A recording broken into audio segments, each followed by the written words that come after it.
Welcome to the show, man. How you doing? Doing great. Just getting ready for Sunday. So you two guys are loving life right now because you are a Chiefs fan, and Jordan, get this, guys, get ready for it. Brrr. Jordan is a Chiefs and an Eagles and a Saints fan. That's right, Eagles and Saints. I said it. No, don't adjust your dial. It's not the volume not working. Put down whatever you're drinking, but it ain't your drink. I said it. He's an Eagles and a Saints fan. Now, he is my friend, so we're going to give him some grace. But, Jordan, you and I talked last night, and I know you're pretty excited about this Super Bowl, man. And also, before we get into that, my family is on the show. C-Dub, C-Double, Nothing But Trouble from the Beard Gang, and Mr. Ladarius Brown and his band of Renowned from the Beard Gang. What's up, fellas? Y'all doing all right? Everybody good? Man, we're here. All right, man. All right. Yeah, all right. Friday Night SmackDown, but we're here for you, making sure you don't like hack up a lung on us. I probably will. Wait. You're here for him? I showed up Technically, I was here for you. This is embarrassing. This is embarrassing. Wow, it is. I was technically here because wow. you told me about it, and then I was like, well, what's up? Oh, wow. Let me tell you something. Ladarius is my brother, whether he knows it or not. So whatever. Whoa. Brooks Holy ancestry.com, pal. Let's cool that. Let's get the break on that. Oh my goodness. You need to have a talk with your mother, man. I'm gonna tell her what was going on, and I don't even want. You know what? I don't even want to know. I don't want to know. Oh my god. Jeez, man. All right, man. So let's get to it. Jordan and Liam. I know if it were me and if it were my Falcons, I would be so excited right now, man. I would be elated. Can you guys, and I know you guys, especially you darn Chiefs, have experienced so much success here lately. It's probably like old hat, but guys, tell me how you feeling. Tell me what your thoughts are right now. Just tell me what's going through your heads. Liam, you want to start? Sure. I mean, I've experienced the same thing the past 2 years. So, Man, horrible. Oh man. Well, that's our show, folks. He had to say it. It feels great every year. You guys should try it sometime. Oh, wow. Oh, man. That's easier. Man. Oh, wow. Oh, wow. I gotta cough myself. Oh my god. That was very mean, Liam. I just want you to, I love it, but that was very mean. That was very cruel. Jordan, how you feeling, man? Just try it yourself. How you feeling? I said this in our call last night, that like in the past couple Super Bowls, I get excited. But I've come to realize that there's like a calm period right after you win a conference championship game. And I'm sort of in that calm period. It doesn't really ramp up until normally the day before the Super Bowl or the day of the Super Bowl. So I'm pretty calm right now. I'm not like super excited. I'm watching some hype videos and stuff like that. That's getting me excited, but I'm still in that calm stage of in between the Super Bowl and the conference championship game. So I gotta ask my Beard Gang family this, because maybe I'm just a weirdo. So yeah, that sounds about right. I'm gonna ask. I'm gonna ask. So C-Dub, we'll start with you. Yeah. 2016, right? 2 days before the playoffs. Before the Super Bowl. Were you like on cloud nine? Were you like, because these dudes are like, oh, we're used to it, whatever. There's a calm that comes, man, whatever. What were you like 2016, 2 days before the Super Bowl? Because I know what I was like. What were you like? I had more hair. 2, my hair was black. I was positive. I enjoyed my family more. I believed in my football team. And then 2 days later, C-Double was born. Oh, man.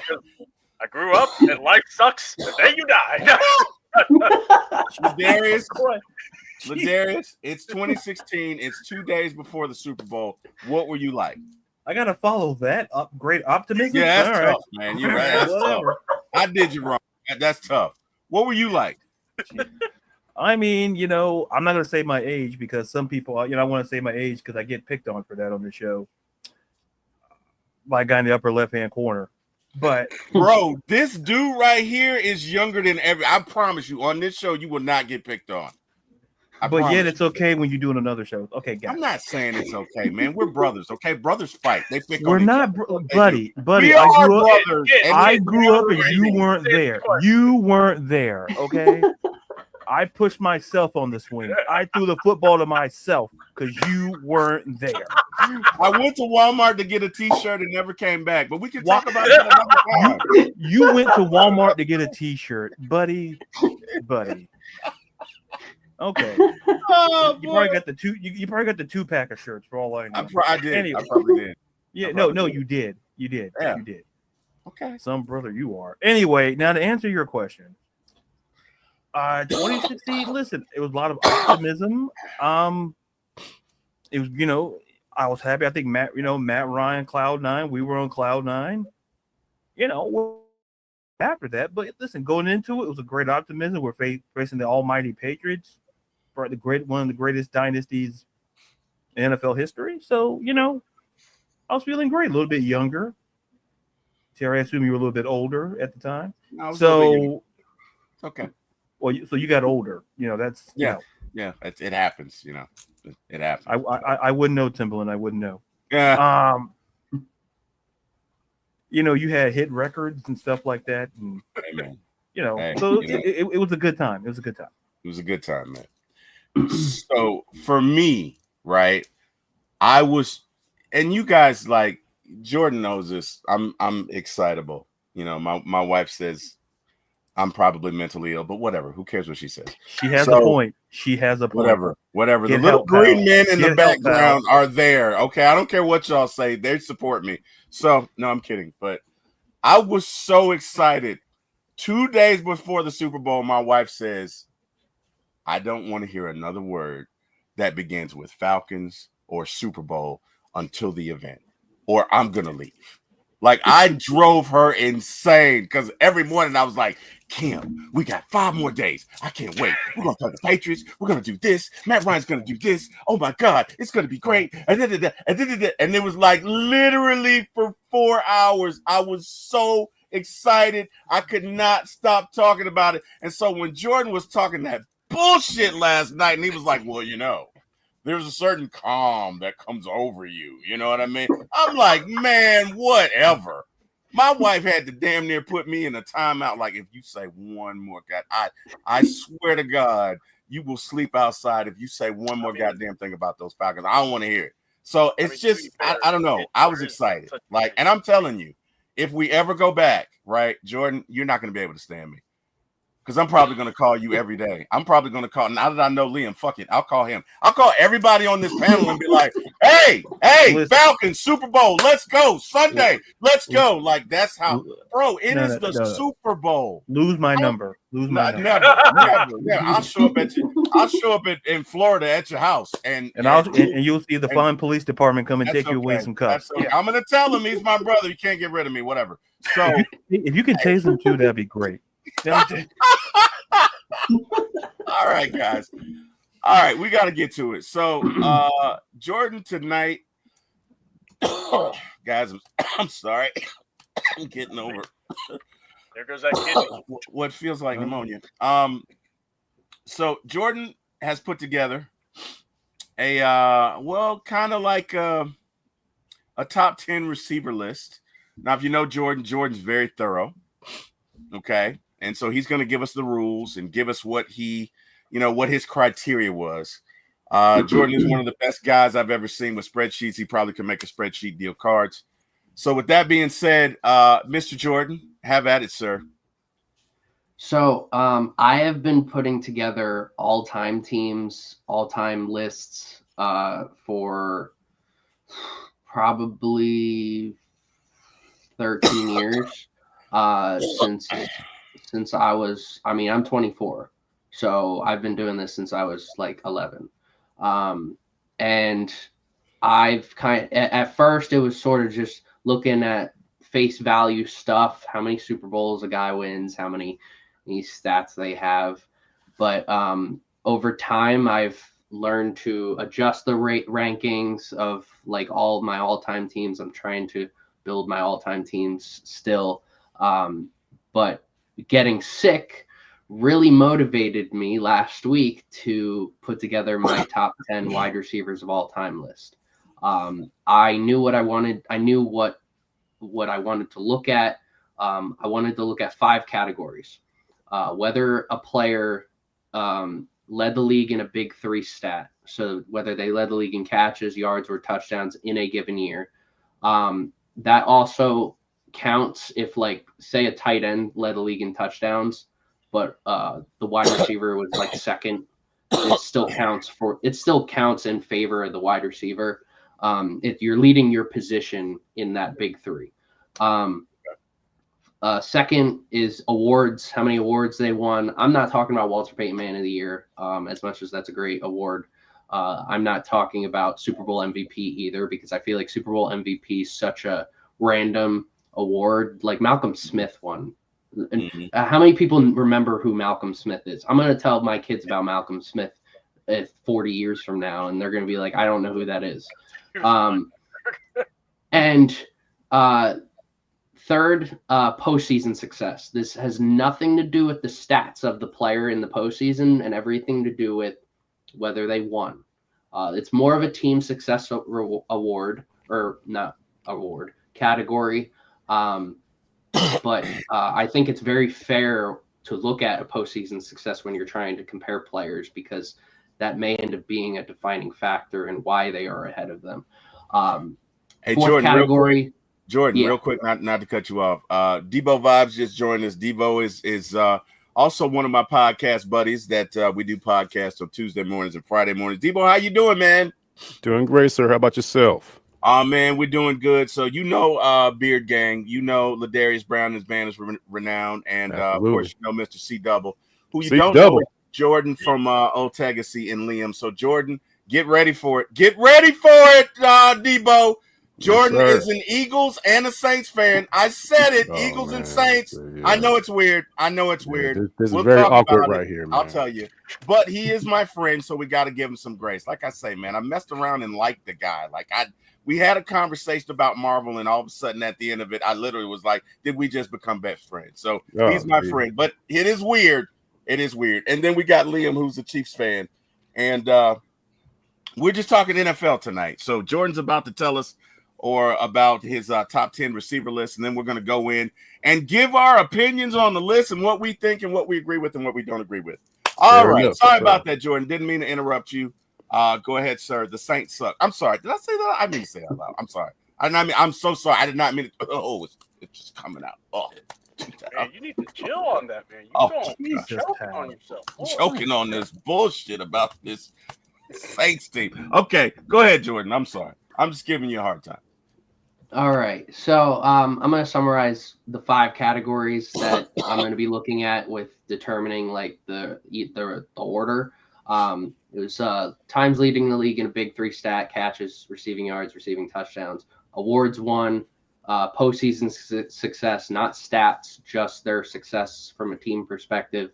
Longevity to dominance ratio. So this is something I've looked at, which is how many years was the player just simply good? They don't even need to have won awards. They don't need to have made the Pro Bowl. But what years were they just statistically good out of how many years they played in the entire league? So if you had 11 good years out of the 11 you played, that's you have longevity and you have dominance. But if you only had 5 good years out of 17, then you have longevity but no dominance. Right. So I kind of like threw that name in there. And then the 5th final category is projected stats. I wrote an article kind of going over this. I've said it in multiple videos before. It's a percentage-based calculation to show like what a stat would look like from like any given year in the year 2025 and vice versa. So like if you wanted to take a player's like receiving yards in 1942, you could, from a percentage value, project to see what that player would do that in the equivalent to in 2025. It's very out there, but the article I wrote kind of tries to dumb it down as simple as possible.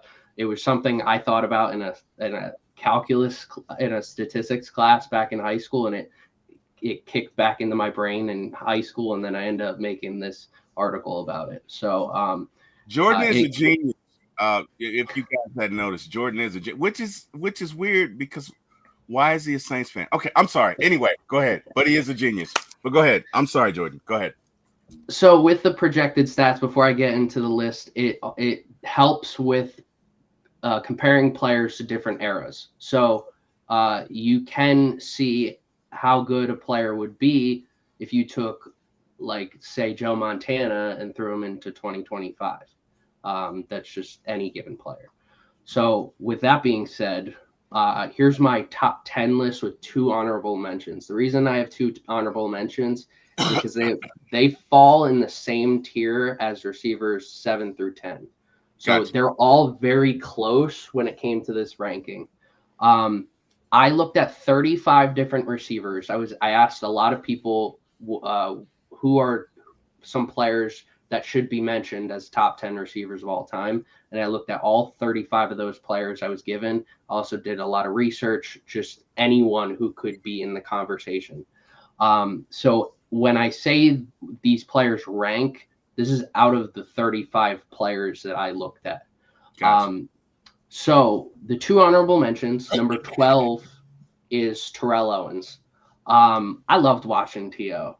I watched the end of his career. I watched him when he was with Buffalo and Cincinnati. When I did this, he's 5th statistically, 10th in longevity to dominance ratio at 11 good years out of 15. 25th in postseason success. This is where it hurt him. He lost a Super Bowl. That's kind of the furthest he ever got. And after that, he lost the conference championship game, has 4 divisional round exits. He's 14th in awards, has 12. That's okay.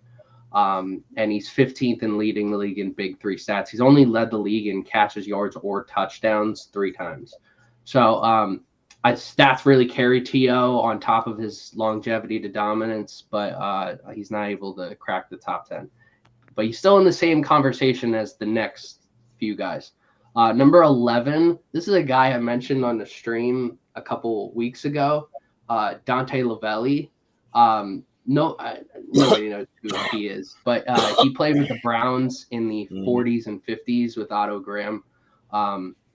He's 9th statistically, 15th in longevity to dominance ratio at 11 years played and 9 were good. He's the number 1 receiver out of all 35 I looked at in postseason success because he won 7 championships in 10 years, and he went to 10 championships in 10 years. That was all those years were with Otto Graham. Otto Graham was just that great of a player, but postseason success, he's number 1. He was 22nd in awards. He only won 9. And Lavelli was 21st in leading the league in big 3 stat. He only led the league in twice. So with that being said, the top 10. Number 10, I have Steve Largent. 8th statistically, 2nd in longevity dominance ratio. At 14 years, 12 were good years. The one area that hurt him from potentially being a lot higher was postseason success. The furthest he ever got was a conference championship game, and he lost that. So he was 32nd out of the 35 I looked at. Of the awards, he's 8th in awards. He's got 14 awards, a lot of Pro Bowls, all pros. And he led the league 3 times in a big 3 stat, so he's 15th in that. So Steve Largent, Steve Largent's in a lot of lists, so that's not like a shocking one. I think modern fans, like people my generation, kind of look at Steve Largent as like this small, skinny dude who, like, there's no reason he should be like above like certain players. But like, I feel like that's just, I don't know, that's like a stereotype, I guess, against older players. I mean, and to put this into perspective, if someone is really young and thinks that Steve Largent isn't good at football, I want you to ask them, do they think Steve Largent is better than DK Metcalf, or do they think DK Metcalf is better than Steve Largent? Because anyone who knows football knows Steve Largent is better than DK Metcalf. And it's not even DK close. Metcalf, yeah, but DK is a huge dude, so of course people are going to pick DK. Right. Number 9, this is the name that I told Terry that I don't think anyone's going to know. Pete Pihos. So this dude played with the Eagles in the 40s and 50s. He is 18th statistically. He had 8 good years out of 9 years played. He was 9th in postseason success in the late 40s. That was when the Eagles went to 3 straight championships, won 2. He was a part of those teams. He was the best receiver in the league during that time. He's 10th in awards. He's got 13 awards, and he's 5th in leading the league. He's led the league in the Big 3 stat 6 times. So only 4 other players had more. He was a quintessential piece of the first 50 years of pro football. And the Eagles, it wasn't really a dynasty, but they went to 3 straight championships.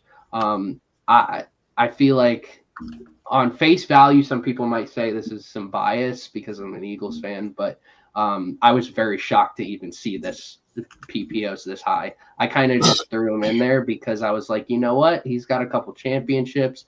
He's got a lot of awards. He's in the Hall of Fame. So he'll probably be pretty high. Yeah, I was shocked. PPOs at 9. 8, I have the guy I'm wearing, Larry Fitzgerald. Larry, the one thing about Larry that I was shocked with, so statistically, not looking at projected stats, we all know Larry's top 10 in every major receiving category. But if you're looking at projected stats, Larry Fitzgerald goes all the way to 16th out of the 35 players I looked at. He's 4th in longevity to dominance ratio. Larry played a long time. He played 17 years, and 12 were good years. He was 28th in postseason success. He only made 1 Super Bowl and lost that one, so that really hurts him from being even better. He was 4th in awards. He's got 17 awards to his resume, and he was 11th in leading the league in a Big 3 stat. He led the league in Big 3 stat 4 times. So I loved watching Larry. I mean, he was Mr. Consistency. And then the final receiver of my tier 5 group is Marvin Harrison. I have to now add senior. It's kind of weird adding senior. The entire time I'm writing this, I'm like, this is weird writing Marvin Harrison senior, it being that his son's now in the league. Marvin Harrison was the 3rd best statistical receiver projected stats. So he's been incredible. He's 5th in awards. He's got 15. He led the league in a Big 3 stat 5 times. The issue with why he's not even higher is he was 25th in longevity to dominance ratio, so 25th out of the 35. He played 13 years and had 8 good years. So he didn't play too long compared to other guys who are higher, and he didn't have as many good years as the other guys that are higher.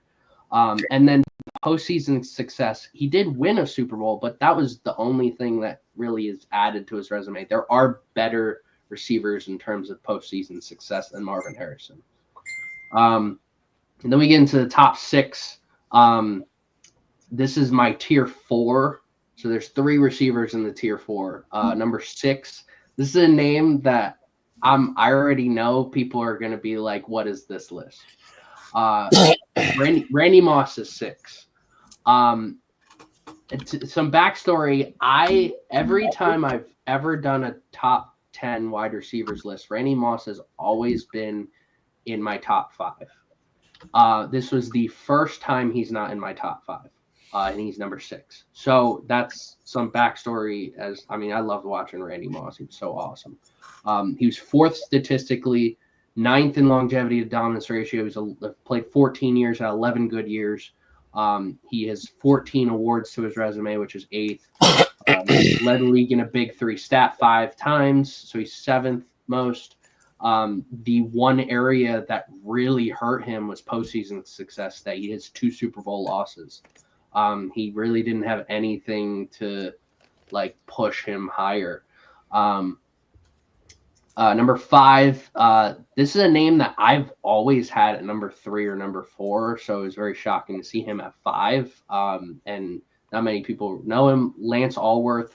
He was a Hall of Fame wide receiver in the AFL, probably the greatest player in the AFL history.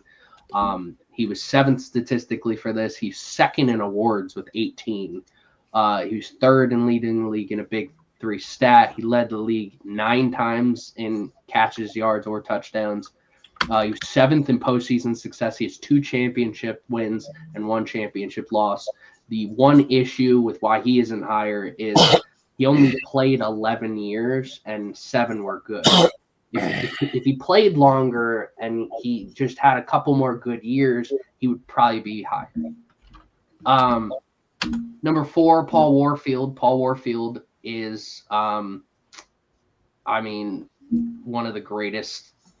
He's probably the greatest postseason receiver ever statistically, but in terms of postseason success, he's got 3 championship wins and 2 championship losses. He's been to 5 championships.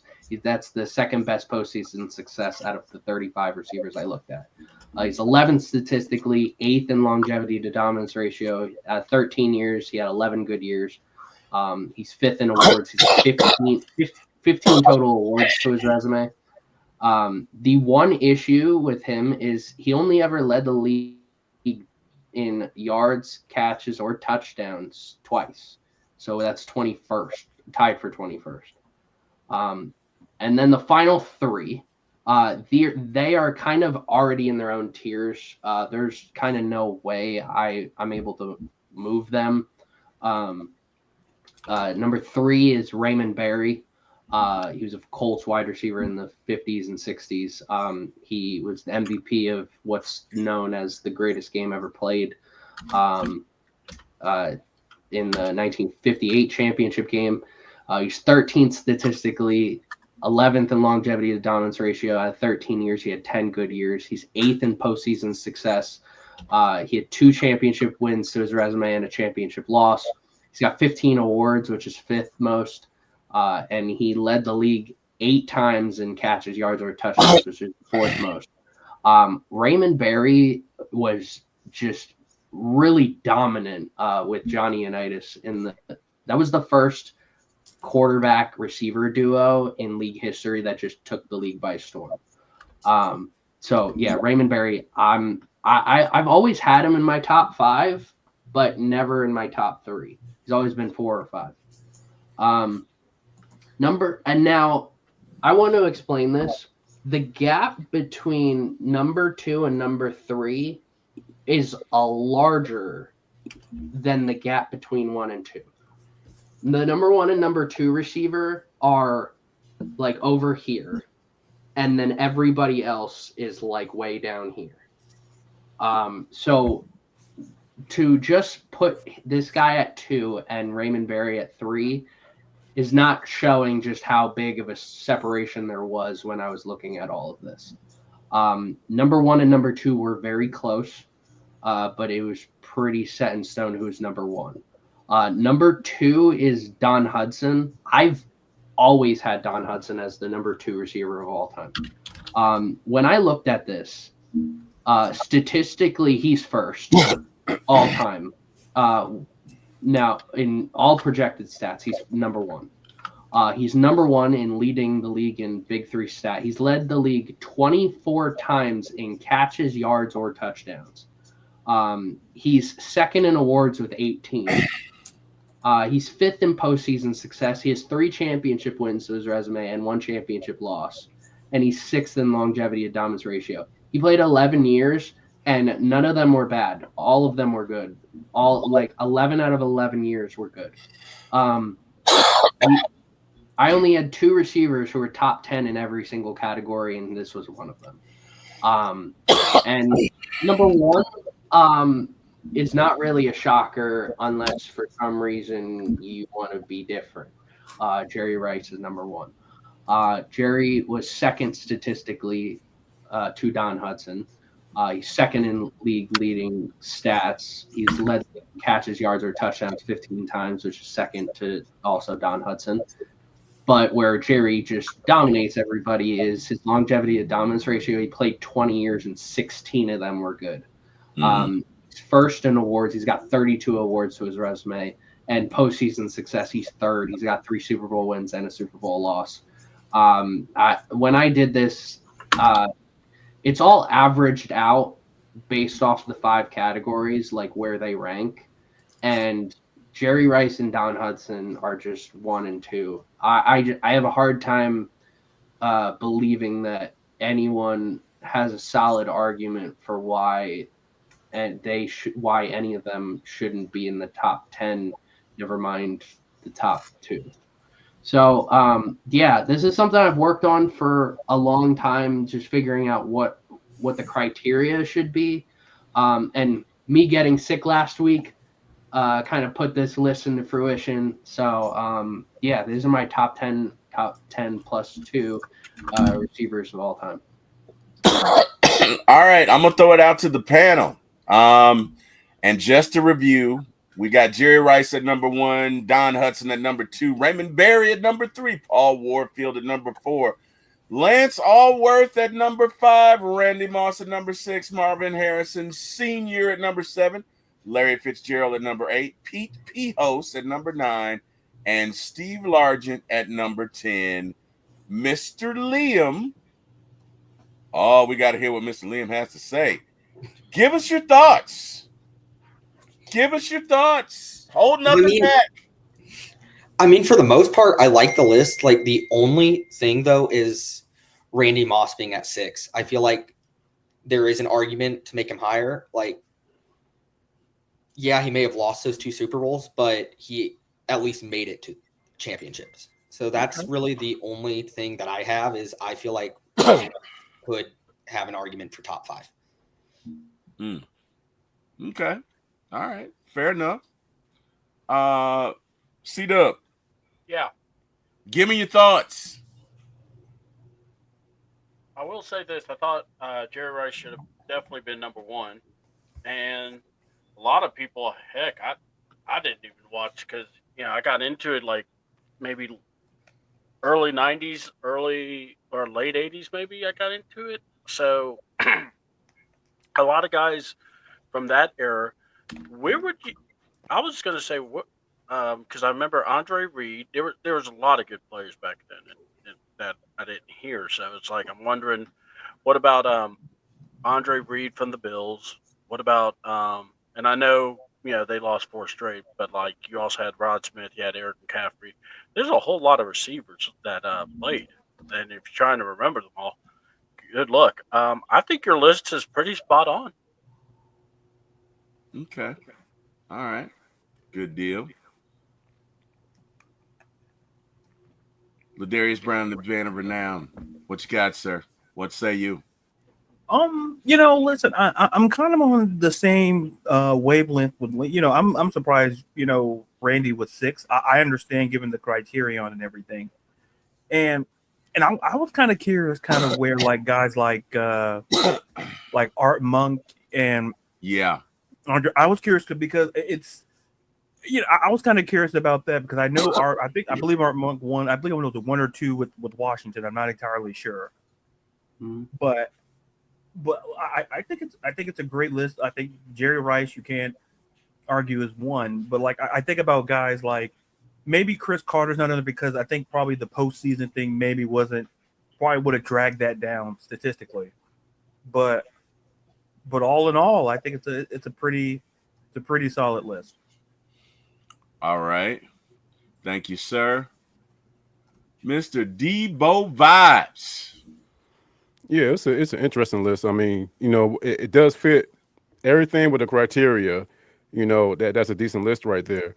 But I would say I don't know how you could leave off Calvin Johnson, but once again, we're talking about postseason. So I feel you on that right there. I am surprised though that you left out someone who is one of my all-time favorite receivers, which is Mark Clayton for the Miami Dolphins. Mark Clayton was an exceptional wide receiver, Dan Marino's favorite target. He actually, I think in '84, he broke the NFL record for most touchdowns in a season with 18, I believe. He played, Mark Dubert. They combined for the Marx brothers. So, but other than that, yeah, I would say that's spot on. And a lot, and kudos to you for recognizing the old school receivers back in the day, like you said, the Paul Warfields of the world and the Raymond Berries, etc. So, by that criteria right there, I would agree with. But I do, agree with Ladarius. Like I would have put Art Monk in there, because of all the things Art Monk had done as well, particularly with the Redskins and then later on with the Jets. He does have a Super Bowl ring, so and he does have the numbers to match too, So, but Andre Reed, that's another one. That's another good one right there. But of course, to put someone in, you had to take someone out. And just looking at the list right here, it'd be hard pressed to take someone out, because of the criteria that you instill, with all the receivers being in the categories that you said. But definitely, for the postseason absences, so to speak, I would definitely say, Calvin Johnson. But again, no postseason. So, but other than that, it's a NFL historians list. That's what I like about. I would like. I deem myself someone as an NFL historian. So just by looking at the list right there, I would put Fitzgerald a little higher though than 8. To be quite honest with you, I would put him a little higher than 8. Um, because one thing that I know I'm being long when I apologize, but one thing that I appreciate is a player being spends his entire career with just one team. That in of itself can that I love when players do that. So you look at guys like the Marvin Harrisons, the Larry Fitzgeralds. That's going to be rare, and I don't think we'll ever see it again. But other than that, it's a solid list right there. It's one that any NFL historian will appreciate that. Well, I got something to say. Now, y'all know Jordan is my friend. So I say this with all of the love in my heart. But speaking for the Gen Xers of the world, Jordan, you got some splaining to do. Okay? Are you ready? Where the hell is Lynn Swan? 4 Super Bowls. Where the hell is Lynn Swan? And secondly, where the hell is Fred Biletnikoff? 1 Super Bowl, 1 AFL championship. Dude got it done. All right. These were my heroes in the 70s when I was a kid sitting on my mom's bed watching football. What up with that? Like, where were these guys in your list, Jordan? I need to know. What happened? All right. Well, I'm going to start off from the beginning. When I was doing this list, I was going through when I was trying to figure out like who to analyze and why I would even consider them.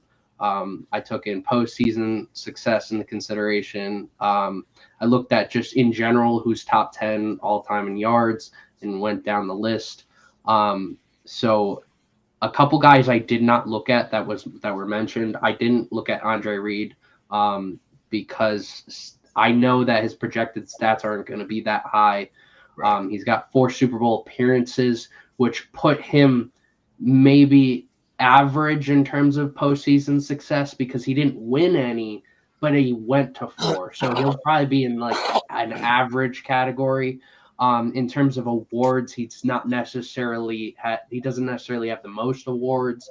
And I'd also have to look at just if he's ever led the league in catches, yards, or touchdowns. And then also Mark Clayton and Lynn Swan. Those are the other 2 I did not look at. Mark Clayton doesn't have the awards to his resume.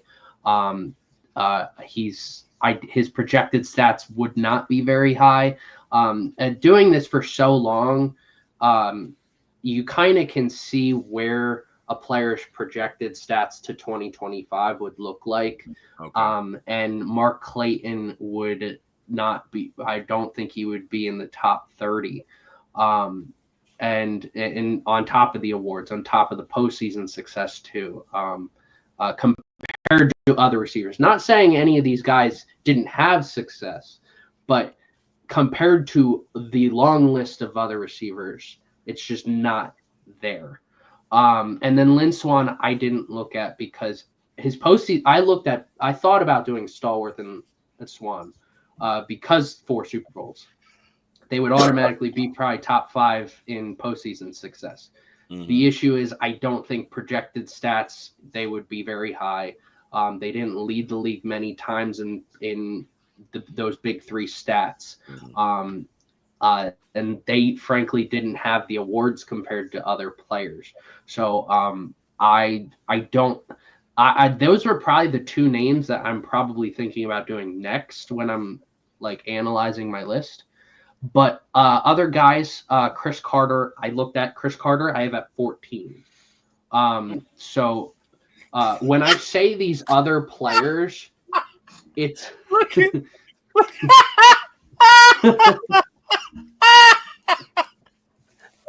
I'm sorry, Jordan. I'm sorry. That was mean, Ladarius. That was get that hate out your heart, Ladarius. Okay, get that hate out your heart. Okay, that was mean and hateful. I'm sorry. Go ahead. Go ahead. I'm sorry, Jordan. Ladarius just being mean today. all the players on the rest of this list will fluctuate. They could go higher or lower depending on what other players I add. Because if I add Lynn Swann and John Stallworth, anyone with less postseason success will drop, but anyone with more postseason success will get higher. And that goes for every other category, whether if someone has higher or lower of a certain amount. Calvin Johnson is my favorite wide receiver ever. I have one of my first jerseys I ever got is a Detroit Lions custom jersey that says Megatron on it. I loved watching that dude. He's one of my favorite players ever. When I was doing this list, it hurt me. He is at 17. Heavily because not just, but his postseason success, he was 35th out of the 35 quarterbacks. Like it's just not. It sucks that he didn't like. If I look at Brandon Marshall, he'll have a higher postseason success than Brandon Marshall, who didn't go to a playoff game. But it sucks he didn't have that postseason success. On top of that, he didn't play a long. And when he was playing, he played, and there were some years he got hurt. Some years he got hurt and he didn't play long enough. And then there would be other years where he's leading the league in all these different categories. So he didn't play long enough to add to his longevity to dominance ratio. He didn't play long enough to add more awards. He's 18th out of 35 receivers in awards. But what makes it number 17 is he was 12th statistically and 7th in times leading the league in catches, yards, or touchdowns. A couple other names that you guys mentioned, Fred Biletnikoff, I have him at 21 right now. I don't remember why he wasn't higher. It was probably the longevity to dominance ratio. That was probably it. That probably was it. And probably the awards. I'm pretty sure he didn't make many Pro Bowls or all pros. But he has some on top of what he's already done, and statistically he's very good.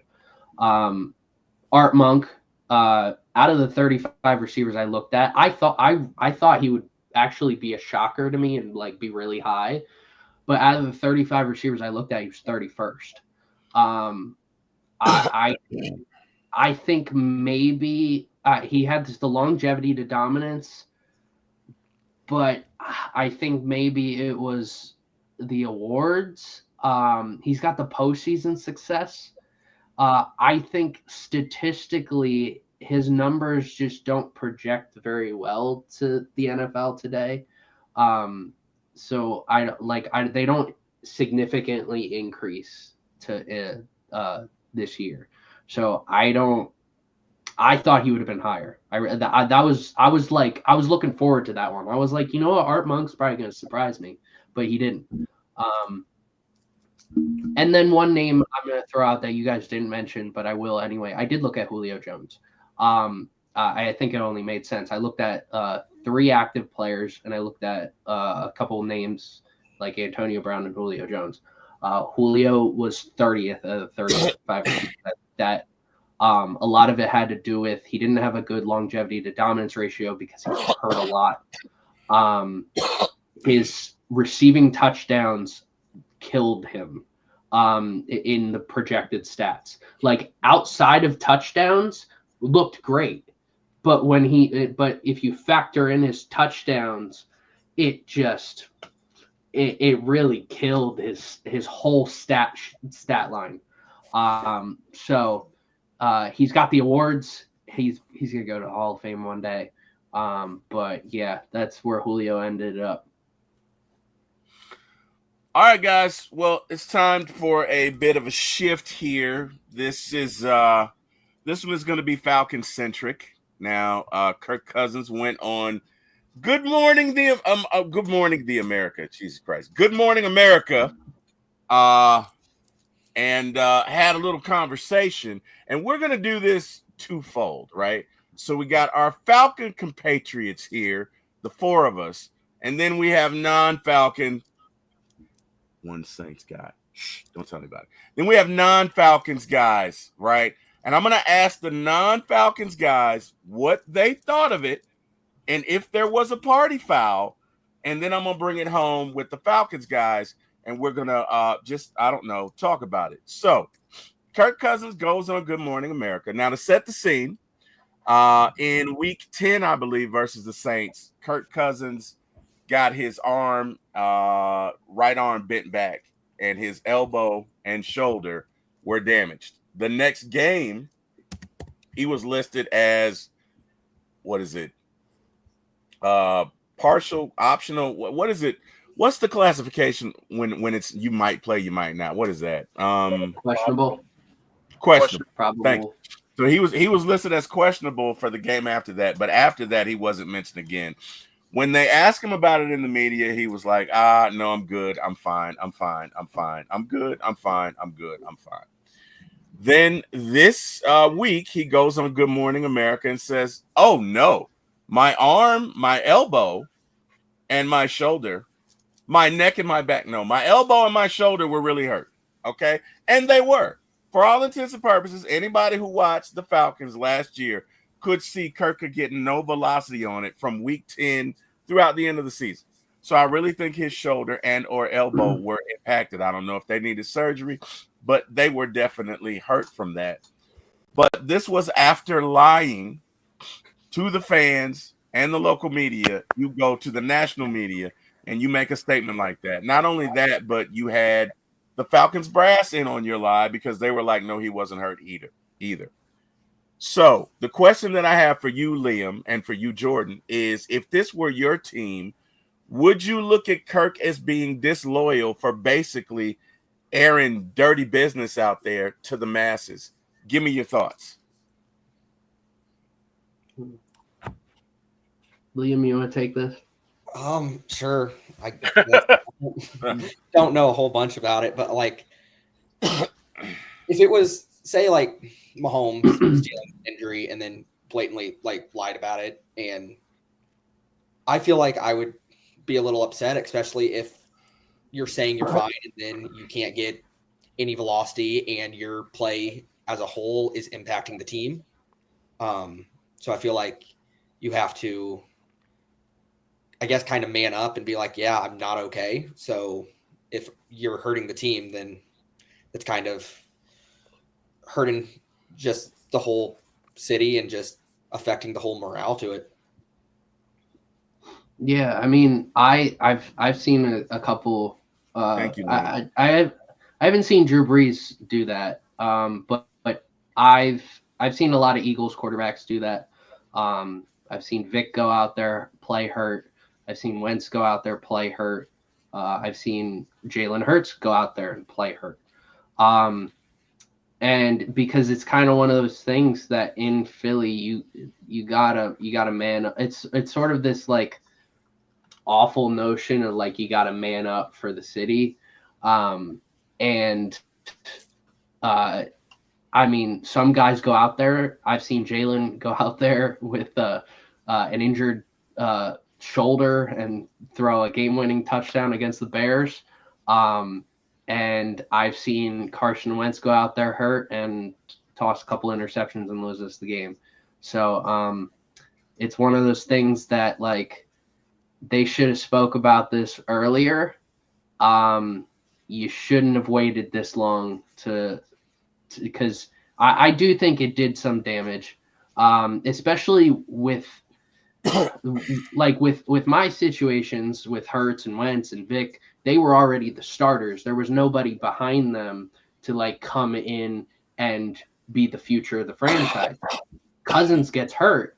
You got your future, your franchise on the bench there. So doing this late is that's really questionable. I think the team might look at that as a huge negative and just turn towards Penix to say like, hey, it's your team.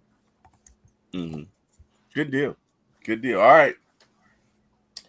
My internal folk, Debo, we're going to start with you, man. Was this a party foul? Is he dry snitching? Should he have just kept his mouth shut? Because really his agent could reach out to teams and be like, hey, man, Kirk was hurt. You know, I know what you saw in the media, but here's the real deal. Kirk didn't have to do this. Was this unnecessary roughness on Kirk? Was this foul, or is this just the way it is? Like, give me your thoughts on it. No, I mean, as far as Kirk Cousins is concerned, I think that man's a coward, to be straight up honest with you, because this man, he's out there. He knows he's hurt. He knows he can't get a job done. He knows he's underperforming. We see it, but every Wednesday, every Tuesday, where the case may be, he will go up there and people asking him, like, look, Kurt, is there anything going on with you? And he'd be like, well, now I just got to, get out of my right. No, he knew he was hurt. Right. That's the problem. He knew full well he was hurt. His shoulder was all jacked up and his elbow was jacked up. And at this point, we're 6-3. So we can make a serious playoff run. And so if he's sitting there going out there underperforming, he can't perform 100%, and he's out there lying, then that's an issue right there.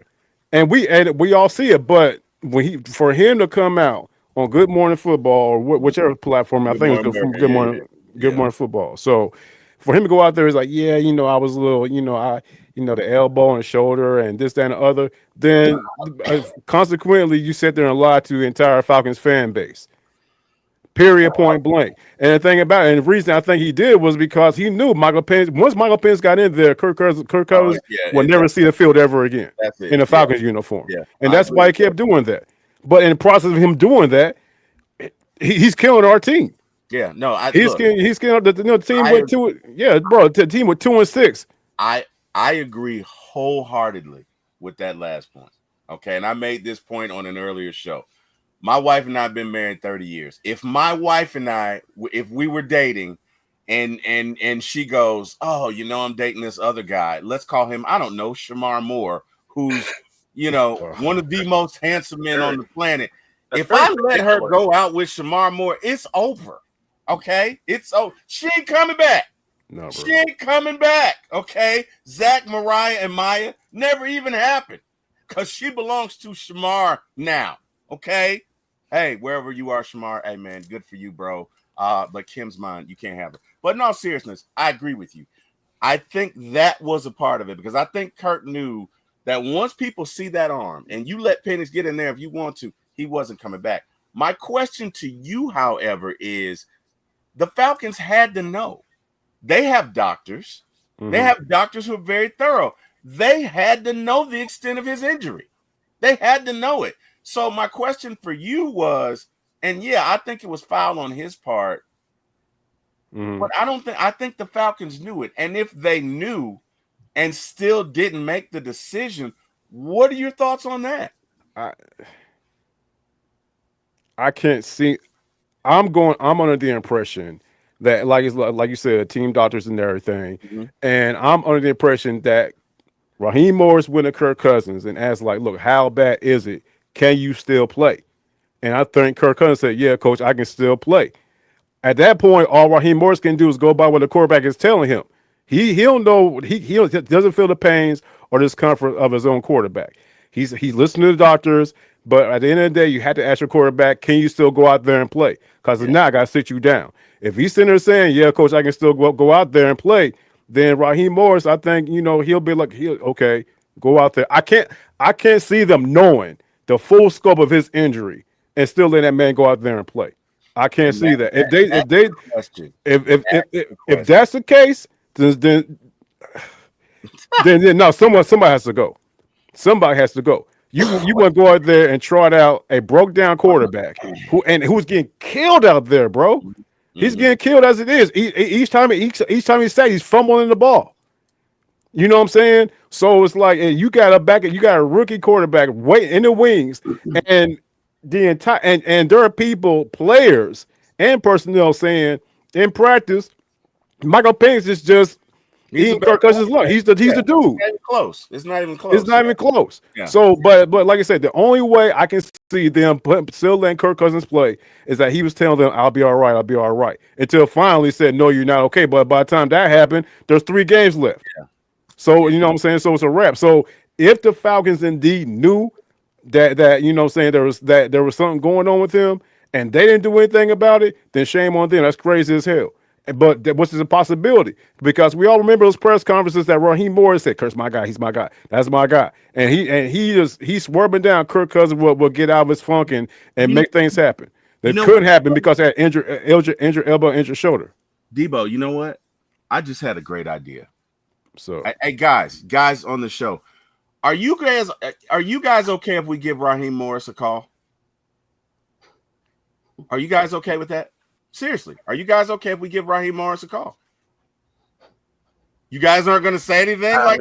I'm seriously asking. Are you okay? Why don't we? Hey, do me a favor, man. Go ahead and make your screen dark because I know Raheem's your boy. We don't want his number being advertised. Go ahead and make your screen dark. We're going to go ahead and give Raheem a call. Is that all right? Can we do that? Yeah, go ahead. Go for it. Look, I bet you he don't even want to do it. He's like, man, I don't want to call that man. He ain't answering the phone. All right, we're gonna call Raheem now because we're gonna ask him if he knew. Look here on 4MYATL Sports, we ask the tough questions. Here we go, guys. Hello. Yeah, hello. Hey, Raheem. Who is this? Hey, this is T. Will. This is T. Will from 4MYATLSPORTS1. How you doing, Raheem? Right. You two guy. Yeah, you two guy. Okay, yeah, right. Yeah. How you doing, man? I'm just sitting here thinking about my timeouts. And I love my timeouts. And I got that tattoo, by the way. Remember the tattoo I told you? You get the tattoo? Yeah, okay. The one that said, timeout for what? Yeah, timeout for what? Timeout for what? Oh man! One more time. Hey, you might have. What's going on, buddy? What's going on, guy? What's going on, bud? What's going on? Yeah, hey, let me ask you a question. Yeah, what's going on? So I know you saw Kirk's interview, right, on Good Morning Football. Yeah, where he says that he really was hurt. Raheem, look, Falcon fans want to know: did you know about this? I know Kirk's your guy. Did Kirk tell you he was hurt? See, here's the thing, Jay Will. So the thing about it is this, that's my guy. I love Kirk. Kirk, he got a 6'3". You know what I'm saying? And here's the thing about it. Hey, the standard is standard. Okay, we know that. And a stats for losers. He was out there, and he did his thing, and he threw interceptions. But who doesn't? And he told me he's okay. I said okay, go out there and do your thing, Kirk. Don't worry about anything. And and the thing about it is it's so funny that now we gotta talk about this. Now we gotta talk about it. And did Kirk say something? He says like he runs his mouth too much. I told him Kirk, you run your mouth too much, and if you run your mouth too much, things happen. And things happen. But so you did have a talk with Kirk then. So you're not listening. There you go. You're not paying attention to what I'm saying. You're never paying attention to what I'm saying. All right, I said before. I told you. I told D-Led. I told Zeno. I told Tori. Look, we talked. What happens inside the walls happens inside the walls. I'm not gonna get into it. I'm not gonna get in discussion and arguing with a YouTube guy.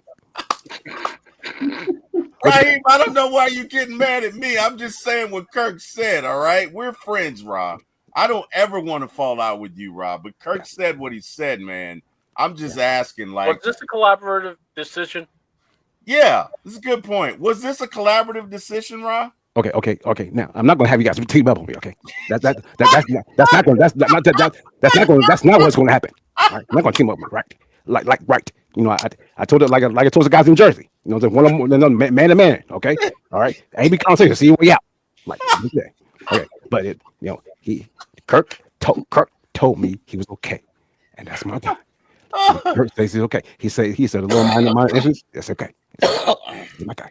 Well, hey, man, look it. Hey, Rob. His runs is not too much, but hey, who doesn't? It's all good, man. Hey, we just appreciate you joining us, man. Look it, we want you to enjoy your weekend, and hey, man, watch the Super Bowl, and hopefully,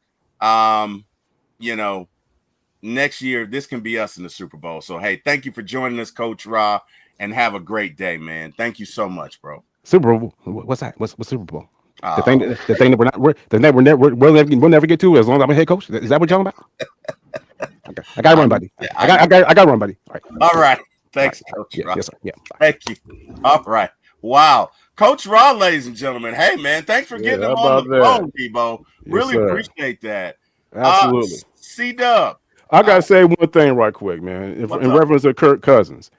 I don't know if you guys knew about it, but what really upset me, what really pissed me off about Kirk Cousins is that I don't know if you knew, but down there in New Orleans, media's down there and everything participating, and the Orlando Ledbetter saw Kirk Cousins, and he wanted to have a conversation with Kirk Cousins. They've had a long-standing relationship this year with the media. The Orlando Ledbetter is one of the most respected reporters, not just in football, but all of Atlanta, period. Okay, he's been doing this for a long, long time. So what happened, make a long story short, the Orlando Ledbetter asked Kirk Cousins for a couple of words, and he asked a couple of words. They talked for a little bit, but apparently Kirk Cousins had some bodyguards with him or a security detail with him, and D-Led pressed a question, and Kirk Cousins like, I'm done. This is over with. I'm not going to talk to you pretty much.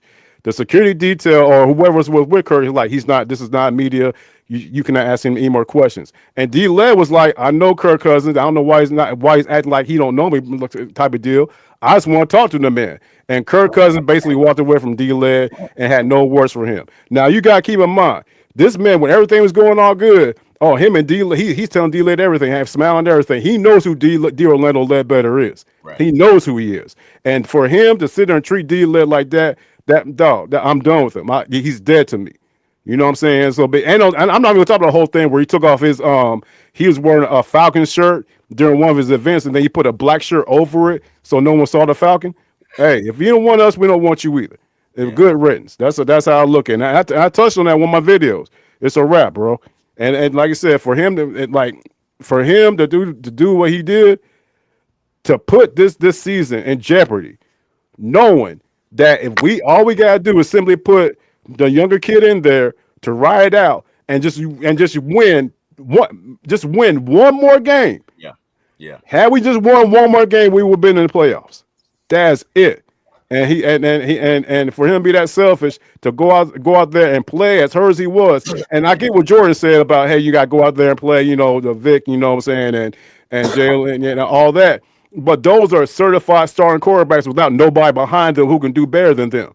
Right. Well, there's a guy behind Kirk Cousins who couldn't do better than him, outperform him, win some games, and get you to the playoffs. Kirk didn't want that. Kirk didn't want to come out the damn field. And because of that, we missed out on playoffs. And we missed out on a damn draft pick. Let's not talk about that.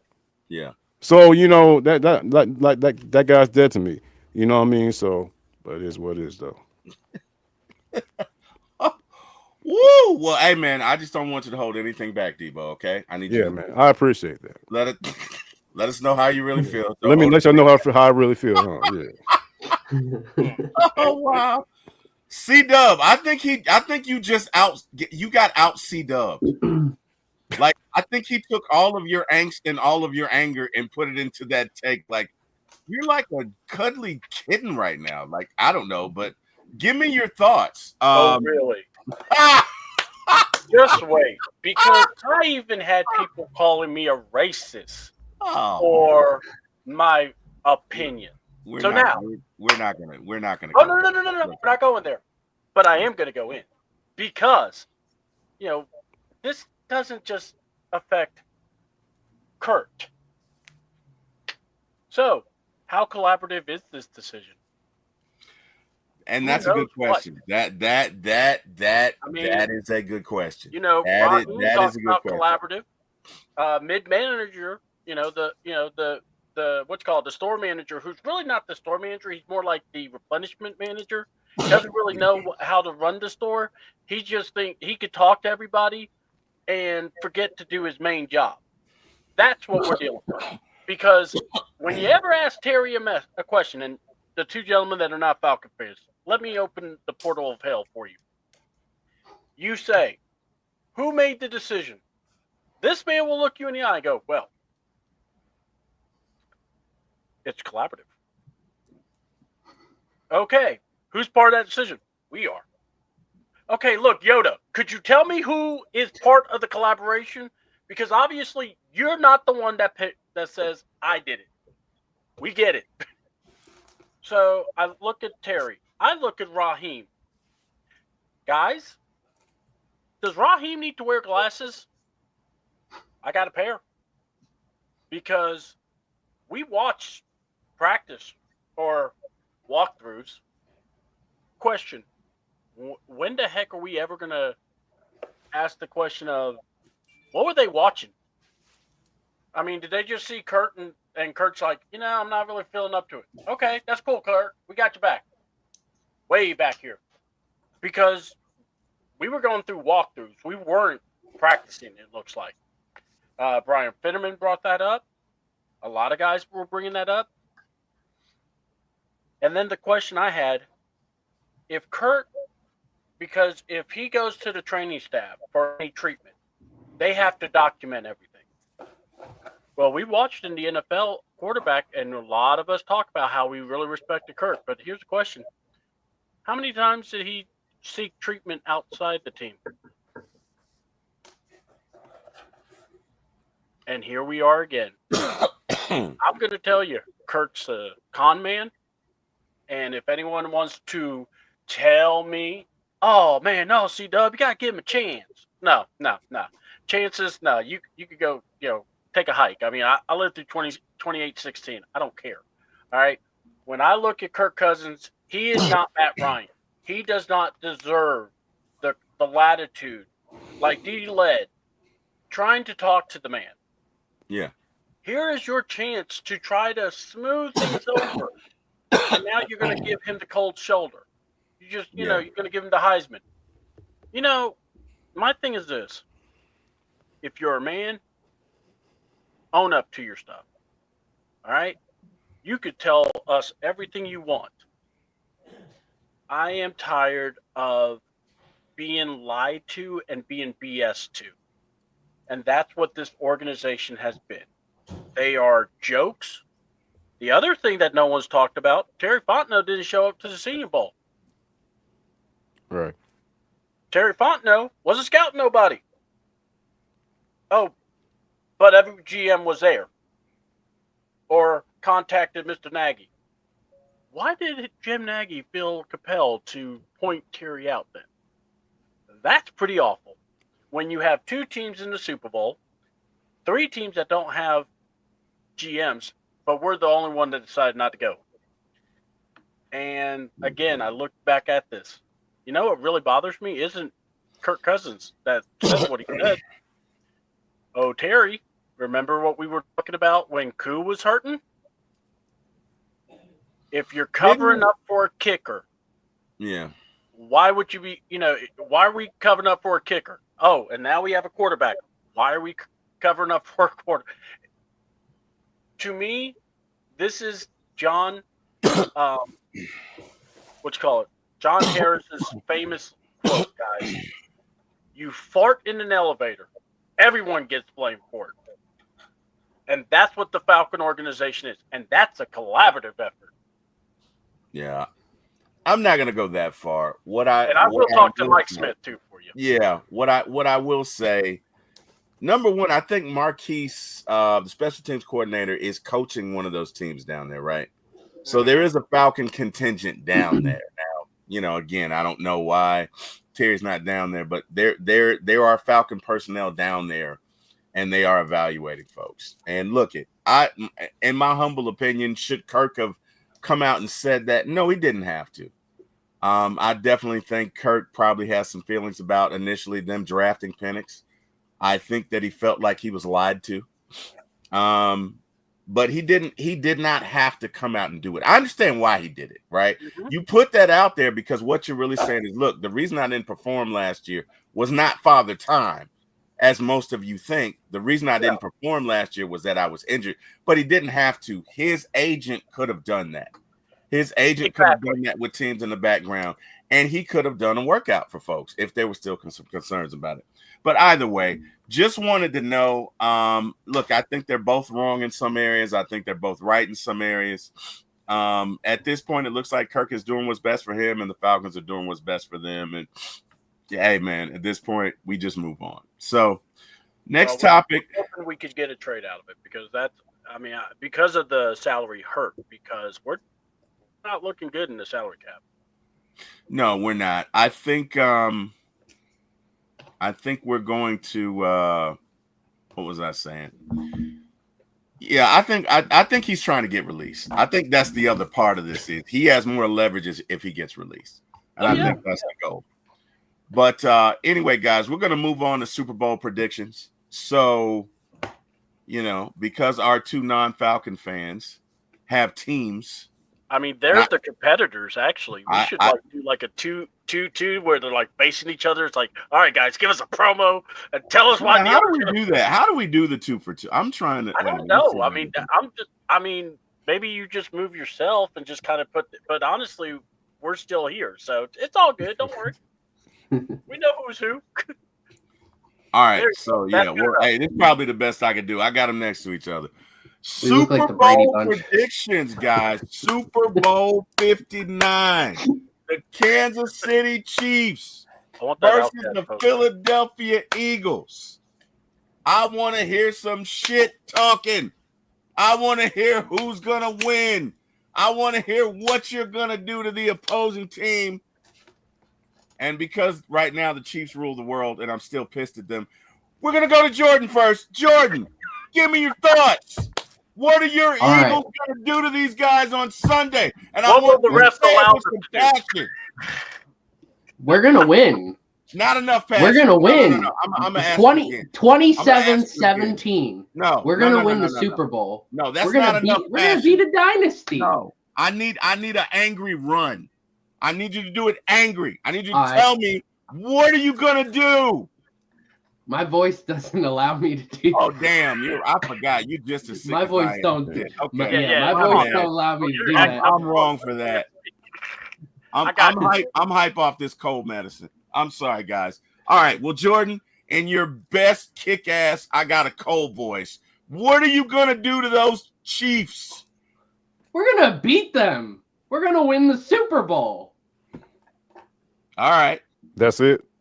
That's it. You know what? Hold on. He didn't have to put much stake on it. I got you, Jordan. You did good. I appreciate that. You got nothing else? No. How many sacks you going to get? How many pickoffs? What you going to do? All right. So if I'm being honest, I'm pretty confident. This playoff run has been the most angry playoff run I've ever experienced for any sports team. I've been just frustrated with how the media and social media has been treating this Eagles team against the Packers, against the Rams, against the Commanders. Everybody's been wanting this team to lose. And now there's people who would rather see a three-peat than see the Eagles win a Super Bowl. So I've never been so frustrated. So I'm ready. I've been ready since the Commanders game. I've been ready since week 1. The last time we played the Chiefs, I'm not talking about the Super Bowl, but last year, the Eagles did not have the offensive coordinator, defensive coordinator to achieve any of this. We now have Vic Fangio, who's one of the greatest defensive minds ever. We have 21 out of the 22 starters from week 1 playing. The only starter that's not playing is Nakobe Dean. Nakobe Dean obviously tore the patella against I think that was the Packers game. So Oren Burks is going to be filling in for him. But otherwise, I mean, I'm really confident. The one area that the Chiefs have been struggling with in the playoffs is stopping the run. It's very interesting. They haven't allowed a 100-yard rusher these last 2 games, but Joe Mixon and James Cook were both so efficient running against them. They very easily could have ran for over 100 yards if their offenses were just smart enough to realize, hey, maybe we should keep giving this guy the ball. So now we have the Offensive Player of the Year, 2000 club running back Saquon Barkley. I can't wait. I can't wait to see him on Sunday. What we saw, I mean, the Eagles played in New Orleans earlier this year, and Saquon broke the long run for a touchdown. And I see it happening again. I see Saquon going nuts. He might not get 200. Like that's. I'm like some people are like, oh, he's gonna get 200 yards rushing. I'm not going there. The record for most rushing yards in a Super Bowl is 205. So if you're gonna look at any milestone, look at that one. But yeah, I'm very confident. I think schematically speaking, all the Chiefs' vulnerabilities are the Eagles' strengths, and the only. I mean, the Eagles don't need to play like they played against the Commanders. I mean, if they play like they did against the Rams, then I'll be happy. A turnover-free game. You don't even need to throw the ball. I don't need to see Hurts throw the ball at all. And a lot of people, the media, I mean, this is a whole other segment I could go off on how everybody hates Jalen Hurts. But he doesn't need to throw the ball. The defense doesn't need to shut down everybody. They just need to play their way of football. And I'm confident that they can win this game. My score prediction is 27-17. I have Devontae Smith winning MVP. I think Devontae has done really well every single time that the Eagles played the Chiefs. And dude's going back to his hometown in New Orleans. So I think it's a storybook ending for Devontae Smith.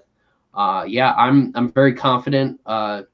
Last thing, the 2017-18 Super Bowl was really exciting. It was new ground that I was around. It was the first time I ever saw the Eagles in a Super Bowl. So it was very exciting. The 2022 run, it was more of like, okay, this is cool. Like I like this team. I like where they're headed. This team is hungry, and I can't wait. I want them to play right now. Jordan, you're such a nice person. I can't even believe you're from Philadelphia, man. So I'm going to talk shit for you, okay? Because that just was not good enough, okay? So, Liam, are you listening? Sure. I'm channeling my inner Jordan. This is what Jordan was really saying. We're going to run it down your throat. We're going to run it down your throat so bad that your food's going to taste like Philadelphia Bulldog Eagle cleat. And we're going to kick your ass by double digits. That's what he was saying. It's not how it came out because Jordan is too nice of a guy. But look it, man. We gotta be honest here. All right. So with that being said, Mr. Liam, fan of the Kansas City Chiefs, kings of the world right now, I need to know from you, and I needed to be passionate. I don't need that nice guy shit. All right? I needed to be passionate. Why are you guys going to kick the Eagles' ass, Liam? I need to know. What's going to happen? Well, I got you. I'm not going to lie. Saquon is definitely the one player on the Eagles that worries me on Sunday. Because like you said, Cook and Mixon, they ran all over our team. They just stopped running the ball. Like I think Mixon had almost averaged 5 yards a carry, and then Cook averaged like 6.5, and they just stopped running the ball, which not going to complain because it helped.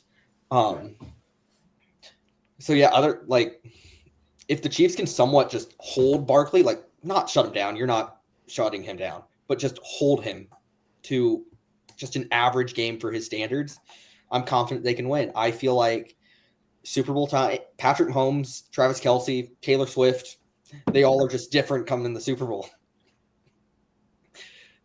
And I feel like that defense is, oh boy, they can lock down some of the receivers, and it's just Barkley that they need to stop, and they got that Swifty magic. You guys are just too damn nice. So I'll tell you what, man, I'm gonna invite you and Jordan to the T. Will and Eric Parker shit talking class because you guys need help talking shit. So here's what he's really saying, Terry, Jordan. Terry, let me do it. All right. I'm gonna do you well, Liam. Go ahead. We're gonna do this right. Go ahead. Heidi Ho here, Kermit the Frog here, and I would like to say that my team, the Kansas City Chiefs, and Hail Satan, the referees, we are going to Philadelphia. Wait, no. Oh, New Orleans. Even better. That's where they have that voodoo, don't they? That's right. We're going to cast all the spells possibly. Yay! And then we're going to go. We got Swifty. She's going to put her voodoo on the Eagles. And we're just going to beat the Eagles. That's what we're going to do. And if it's a close game, I just look over to my buddy, the ref. I do my winky wink and my little tongue hanging out and go, and he goes, personal foul, 15 yards, first down. Like we did in 2022. Okay, thank you, Liam, for being a loyal fan because, I'm Kirk. Well, I'm not Kirk because I'm Kermit the Frog here. Yay! Thank you, Kermit. We appreciate that. We really do. We appreciate that, sir. We appreciate you, sir. But no, I'm gonna sign you guys up for a shit talking class because you guys are too nice. Okay, so. Yeah, let me help you out. Jordan, this is what Liam was really saying. We got 3 rings, player. 1, 2, 3. Check it. Check the record. We've been to 7 AFC championships in a row. We've been here before you, and we're going to be here after you, and we're going to kick some Eagle ass on Sunday. That's what he was saying. I feel like Terry was tapping into the angry security protective agency for Obama there. You guys are just so nice. Well, I think that our offensive line and I think whatever, man. This is football, all right. I know you guys are friends, but you're not friends on Sunday. Damn it. Actually, they're going to be talking to each other. This has been a good game. What do you think? Oh man, I've been really enjoying this. I'm keeping it real. All right, so hey, one of our fans says, ask about the Billy Pin curse and how it's broken. You guys know anything about? Well, you're the historian, Jordan. You heard anything about the Billy Pin curse? The what? Oh, I'm gonna say that. I've never. Detroit Lion one where they did something that brought a porta potty in the end zone or something. You know what? Let's ask the Google A. I've never heard of this. I mean, curse of Billy Penn. Billy Penn. Oh, okay. Yeah. I know the curse. Yeah. So, William Penn. We have a William Penn statue in Philly, and it was faced a certain way, and ever since there was like a building that got built right in front of the building, so the William Penn statue is like covered up by this building. And ever since then, there was this like curse put on like Philly sports teams, but they made like renovations or something, and then the Phillies went and won the World Series in 2008. Okay. I don't. It's no longer a thing. It used to be a thing, but it's no longer a thing anymore. Okay. All right. Well, so then, I remember that when I haven't heard that in so long. I haven't heard that probably since I was in elementary school. all right. So I got a question for Liam. Liam, being that you are a Chiefs fan, and again, this hate is not directed towards you. I promise. It's only to your team. I only hate them. I don't hate you. I'm sure one day we'll be friends, but this hate is directed at them. Mm-hmm. If you guys, Jordan, cover your ears. If you guys win on Sunday, being that you will be the first NFL team in the Super Bowl era to three-peat, are you them dudes? Are you better than the Patriots? Give me your thoughts. Because nobody's ever done it 3 in a row. Not the Steelers, not the 49ers, nobody. Not them Cowboys. Not them Cowboys either, buddy. Never one of them. I feel like if the Chiefs three-peat, there could be an argument made. However, I don't think we would take over the Patriots as being the best dynasty because of the longevity of theirs. And just, I also don't think if Mahomes wants to be in like the GOAT conversation with like Brady, he would have to win like 8 rings because of that one Super Bowl in Tampa that he got beat by Brady. Damn it. I really wanted to dislike you, Liam, and you're making it so hard. Shit. I really honest, like that was you, the right answer. I too. really, That's the sad part. Damn it. He's like a puppy. Damn it. Like, I really wanted to dislike him. Shit, man. I need you to be less likable, Liam. I really do. All right. So, Jordan. Damn you, Liam. You're just too nice. I'll be less likable after Sunday. Hey, I can get with that, brother. I can get with that. 28-3. If our team won 3 in a row, guess what? We wouldn't be wouldn't be tolerable either. Don't worry. We understand. You have a right. If our team won 2 in a row or 3 in a row, I probably wouldn't be alive. I don't think I would. I don't think I'd. Yeah, you would have done something crazy. I don't think I'd. All right, so Jordan, you guys win on Sunday, right? With everything that your franchise went through this season, you guys win on Sunday. What's the first thing you're doing? I don't know. I mean, I've already kind of put this in my head that like if the Eagles were to win, then we're one drive away from the Eagles being a dynasty. Like I don't think anyone's thought about that. Say what now? So all right, let's say the Eagles win on Sunday, right? That's 2 Super Bowls since 2017, within a 10-year time frame. So we're one drive that in the 2022 Super Bowl away from a dynasty. And I mean, there's a lot of players who are on this team that were on the team back in 2017. Lane Johnson was on the team, Rick Lovato, Jake Elliott. There's a couple guys who have been on a lot of coaching staff. Howie Roseman is the architect of all of these teams that have made the Super Bowl. And I don't think anybody really thinks about that. I mean, a lot of people, they think about the dynasties of the obvious dynasties. The Packers of the 60s, the Steelers of the 70s, the Niners of the 80s, the Cowboys of the 90s, the Patriots of the 21st century, and now the Chiefs. But they missed like the Redskins of the 70s, 80s, and 90s. Well, 80s and 90s. They missed the Raiders of the 70s and 80s. And I mean, I'm just saying we could be talking about a potential for an Eagles dynasty. I won't talk about that though. I don't know what the first thing I'm gonna do is. I might cry for one thing only, and that's Saquon. Saquon's probably one of the greatest athletes I've ever watched and rooted for. He's from Whitehall. My middle school coach literally coached against him in track and field competitions. His impact on this area is just so immense. I met his dad when he was only a freshman at Penn State. I mean, I've had the privilege to watch Saquon play his entire career, and in college, and I've never seen a player quite like him from just a humble standpoint.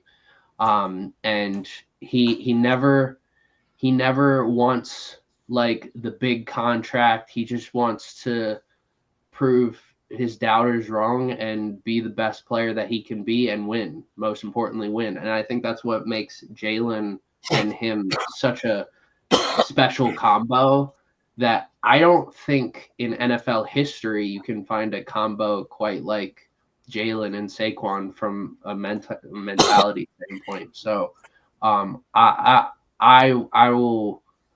will be thoroughly excited. It will be tears of joy. I don't know. I mean, I was so after the 2017 Super Bowl, that was the first Super Bowl for the Eagles, and it was just this overwhelming excitement. I think about that day every single day, probably of my life, that I think about the Eagles, and I don't think there's any way Sunday will ever compare to that. So y'all won the Super Bowl in '81, I think, against the Reds. You lost, but y'all went in '81. Yeah, we went, but we never won. We went, but yeah, we haven't won. 2017 was when we won. And I don't think anything. We could win 55-0 on Sunday, and it just won't be anything comparable to that first time in 20. Yeah. And did you cry tears in 2017? Did you cry? Absolutely. Okay. And anyone who says they didn't is lying. It's full of shit. Oh yeah, absolutely. Okay. Liam, when you guys won it first to win 2019. Yep. Did you cry real tears when you guys won it? Yeah. Goddamn right. 50 years. Goddamn right. I mean, Goddamn right. Cody Rhodes won the title. No one's ever asked me. Hey, I feel that though. I know, man. Finish the story, man. I was like all up. I can't rely on my Falcons to give me any joy, so I had to, live it through Cody. And, at least he's Georgia. Oh man. Hey, C-Dub, if the Falcons win the Super Bowl, man, are you crying real tears? Nah, I'm just gonna look at it like, about damn time. And then I'm gonna go to bed.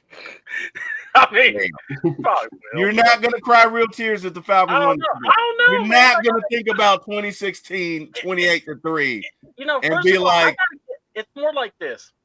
I got to get these riffraff that's by GM who wants to be a mid manager. I got to get tap dancing Raheem out of here, and then I could actually believe I can have faith in my team again. But honestly, it's just simple. It's like, if my guys can actually, if we got a Super Bowl run and we win it, God, it's gonna be nice. But man, it's hard for us, man. We've been through one. We got a blowout on us, and then we got the biggest choke job. So for Falcons fans, we're not really excited about the Super. Oh, we can party though. We know how to party. But you do. Just ask the minister. Just ask the bishop. Hey, we got a Dixon Way raid in the show, guys. Yeah, Dr. Dixon Way, what it do, man? How you doing? The hardest working dude in this business, man. ATL Kool-Aid drinkers, how you doing, man? Breeze 1500, ATL, rise up. Kenzel, Dixon Way raid. Breeze, Dixon Way raid. ATL Kool-Aid drinkers, Dixon Way raid. Solution Port, Dixon Way raid. Mumbai, Dixon Way raid, and Dalupa, Dapluva. That's what we're gonna go with. Dixon Way raid. What's up, everybody? How y'all doing? Welcome to the show. All right, so let me ask you this, Debo. Yes, sir. Debo vibes, my yes, guy, my man. Both these dudes, man. Debo, we win the Super Bowl. Yes, sir. You crying real tears? What's up? What you doing? No, I probably won't cry. I'll be happy as hell. But then, here's the thing about being a Falcons fan, man. I will probably be like, I will have just the very second it ticked down to the final score, I will just be jumping for joy. But then until I realize we're talking about the Falcons, and I'll be like, man, how are they gonna mess this up next year? That'll probably be my See, first I thought. wouldn't. That probably real talk. That probably, Damn. but for that particular moment. Oh, for sure. I'll be like A-Town all day. We finally did it. You know what I'm saying? We finally did a thing. But as far as crying, tears of joy and stuff like that, no, man, I probably wouldn't. Because the thing about it, there's no emotional attachment. Had we won with like Julio and Matt Ryan, you know what I'm saying, and great as that's being his rookie year, you know what I mean? Then at that point you get a little emotional, like, oh, these guys really, really did it. There's no emotional attachment. The team we have right now, there's no emotional attachment to it. You know what I mean? So, but if we do win though, and I'll be like, okay, good. Let's get it. Let's get it. ATL all day. We did it. But as far as tears of joy, probably not, because I probably the first thing come on my mind is like, okay, what's gonna happen next year type of stuff. Because there's no consistency. You know what I mean? So that's how I think about it. No tears of joy whatsoever. I'll be happy. I'll probably be drunk crying, you know what I mean? But other than that, no. You know what I mean? But other than that, no. I wouldn't be crying like that though. Bobby There happy. better be a watch party if that happens for us, because I'm telling you, with all the content creators we all know, man, we are a bunch of fools, and especially with the liquors running.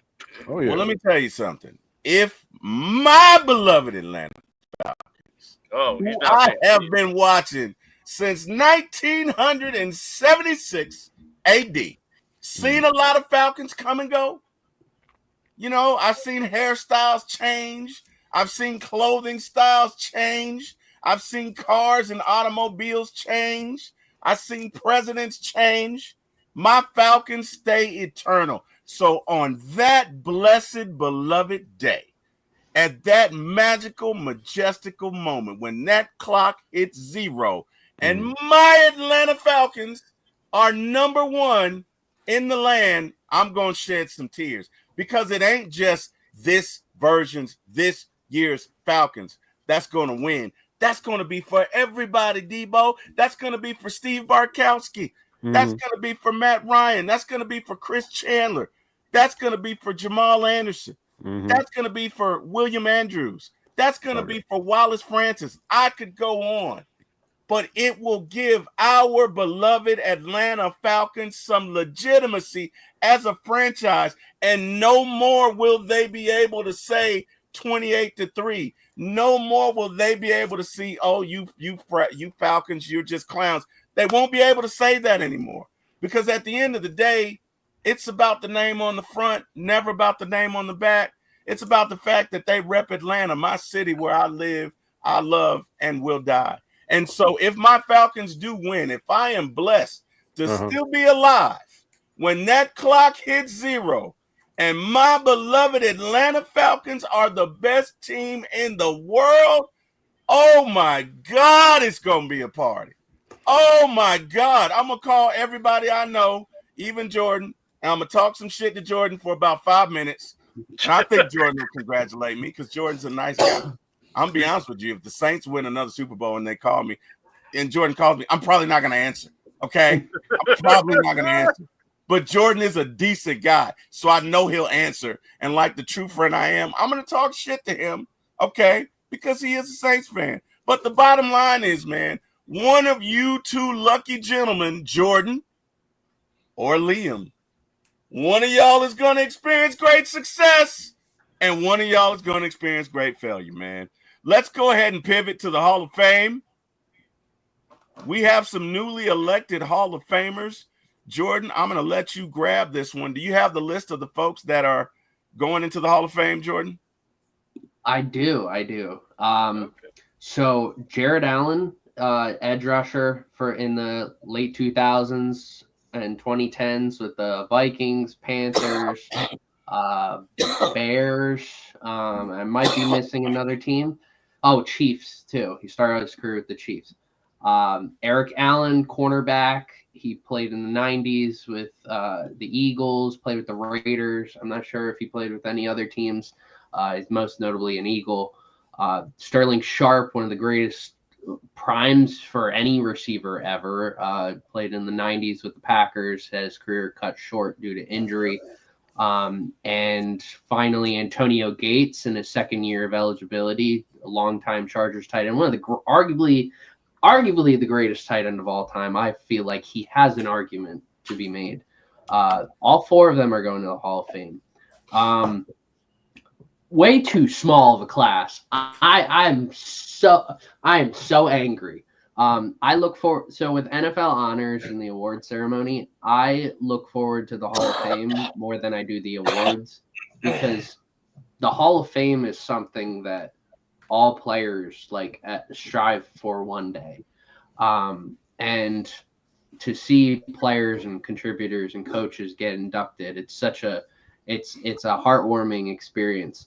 I mean, like, my mom watches the Pro Football Hall of Fame inductions every year because it's such a heartwarming moment to see like these players celebrate their lives. And it is so frustrating that we only got 4 people inducted this year. So a lot of it has to do with Deion Sanders made comments a couple years ago saying that something along the lines of it was too easy to get people inducted. No, it's not. It's really hard to get players inducted in the can. There's a lot of guys still waiting. And then I think the Hall of Fame voters looked at that and were like, oh, I guess we gotta steepen the eligibility and all that stuff. And it's funny because Deion came back and said, like, a year ago, he's like, oh, Eric Allen should be in the Hall of Fame. Oh, this guy should be in the Hall of Fame. Like, he retracted his comments. Way too small of a class. A lot of guys didn't get in. I understand why Luke Kuechly, Eli Manning, Adam Vinatieri didn't get in, because they seem to make first ballot Hall of Famers a special like moment. It's only for the greatest of the greatest players. Like, I don't even know if Drew Brees is going to be a first ballot Hall of Famer now, because I mean, Drew Brees isn't in the conversation with Tom Brady, but he's in the conversation after Tom Brady. So I don't know if he's going to be. I don't know if Larry Fitzgerald's going to be a first ballot Hall of Famer. If you asked me 5 years ago, I would have said, no, duh. Drew Brees and Fitzgerald are locks. But I don't know anymore. And I mean, Adam Vinatieri is arguably the greatest kicker ever, and I'm shocked he made it this far, but he didn't get in. I'm not shocked those guys didn't get in. What I'm shocked with is you had a maximum of 5 modern era players that could have gotten in, and only Jared Allen, Eric Allen, and Antonio Gates got in.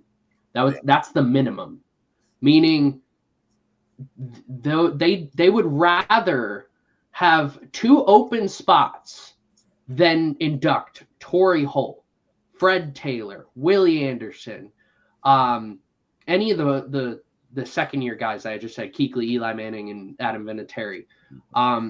There's just a Reggie Wayne. There's Steve Smith Sr. There's a list of a bunch of guys that need to get into the Hall of Fame, and you would rather just not put anyone in. It's so frustrating. And then there's the whole issue with like the senior finalists, contributors, coaches. I know Sterling got in. I've been saying it since our video back in September. I was like, Sterling Sharp's going into the Hall of Fame. But the other guys that didn't get in, Ralph Hay was the owner of the Akron Pros, and he's one of the originators to the NFL.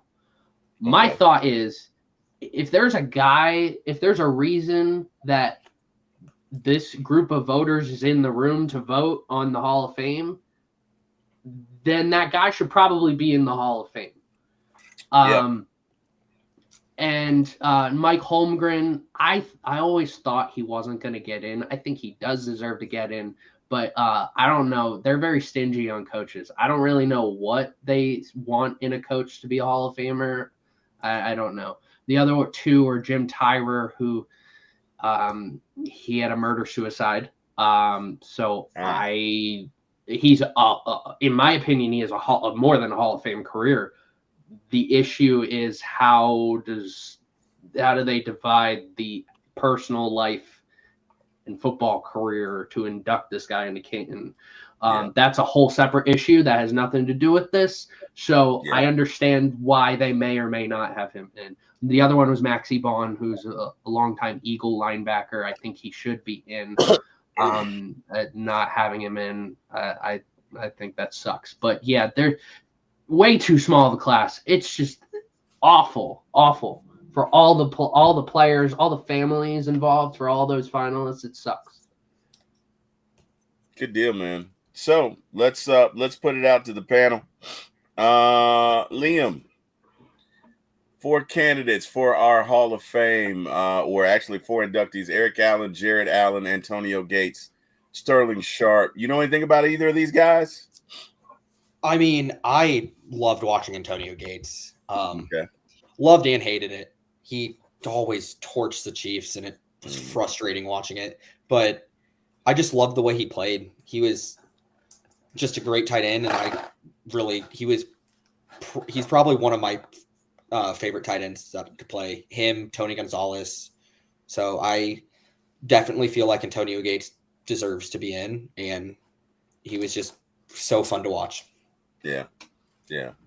I got you. Debo.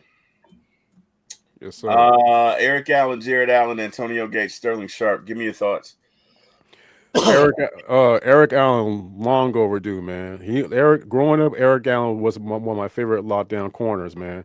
Eric Allen did most of his stuff in the late '80s, early '90s with that Eagles defense that featured Seth Joyner, of course, Reggie White, Clyde Simmons, and he played in the NFC East, man, that featured the likes of the Art Monk, Gary Clark, Ricky Sanders. Had to play against Stephen Baker, had to lock him down. Of course, he had to lock down Michael Irvin. A lot of people think Deion Sanders was the main guy who locked down Michael. A lot of people think Deion Sanders was the main guy that gave Michael Irvin problems. No, the main guy that gave Michael Irvin problems twice a year was Eric Allen when he played for the Eagles. So to finally have Eric Allen in there, man. And I think he was the first player in NFL history to have 4 pick sixes in a year back in, I think it's 94. 93 when he was still with the Eagles, man. Premier cornerback, man. He was like the cornerback of the likes of Aeneas Williams, who played for the Cardinals and played for the Rams, man. So super excited about Eric Allen finally getting in. Sterling Sharp, that's another one that took a long time, man. I can understand the longevity. He had a neck injury that showed his career.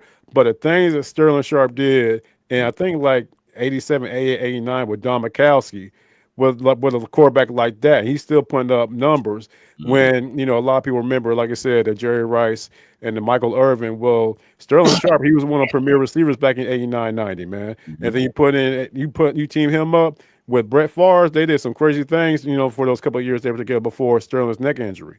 Yeah. But yeah, and of course, Jared Allen, the pass rusher for the Vikings and Chiefs, etc. Yeah, and Antonio Gates speaks for itself. So all those guys were fitting. But yeah, I agree with Jordan. I mean, when you read the list, it's like, okay, yes, Sterling Sharp, okay, Eric Allen, Jared Allen, okay, you know what I'm saying? Antonio Gates, okay. Well, hold on, where the rest of them at? That was it. You know what I mean? So it was kind of a shame to see 4 of them, but 4 high quality players in their time and well deserved the Hall of Fame. Yeah, agreed. C-Dub. Gosh darn it. There we go. C-Dub, give me your thoughts. Eric Allen, Jared Allen, Antonio Gates, Sterling Sharp. It would help if I unmuted myself. Honestly, I'm with you guys. Because I remember watching Eric Allen play. I remember watching Jared Allen play. I remember watching Sterling Sharp play. I thought Sterling was one of the best receivers I ever saw play, and I really loved his game. It was very sad when he had the neck injury, and ended his career. So, very glad to see him in the Hall of Fame. The only guy I really thought they should have put in, and it wasn't Eli, it was Adam Vinatieri. I just felt that, there's no New England dynasty without that guy. I mean, people talk about that tuck rule, but he's the guy that kicked the field goal in the snow. Yeah. Not once, but twice. And I mean, Yeah. he kicked in the harshest of weather conditions. Mm-hmm. And Patriots' first three Super Bowls were all by a field goal. Yeah. All by Adam Vinatieri. And all game-winning field goals. And that didn't happen before. So, I get it. It's like this. They want to try to be like, well, he's not. Well, look, he did something that no one else did. And he had the longevity. So, I think he deserved to be in it. I get why Eli wasn't voted, but I'm also with everybody else. It's kind of a small, class. It should have been a little bit bigger. I mean, I don't think, like, if you didn't want to give the first ballot thing, there are plenty of guys you could have easily put. And by the way, my thing was, why was Steve Smith Jr. or Senior or junior? I thought it was junior. Right? Senior. It's senior. Okay. But why did he not get it? Why did not Torrey Holt? I mean, there's some really good receivers. Yeah.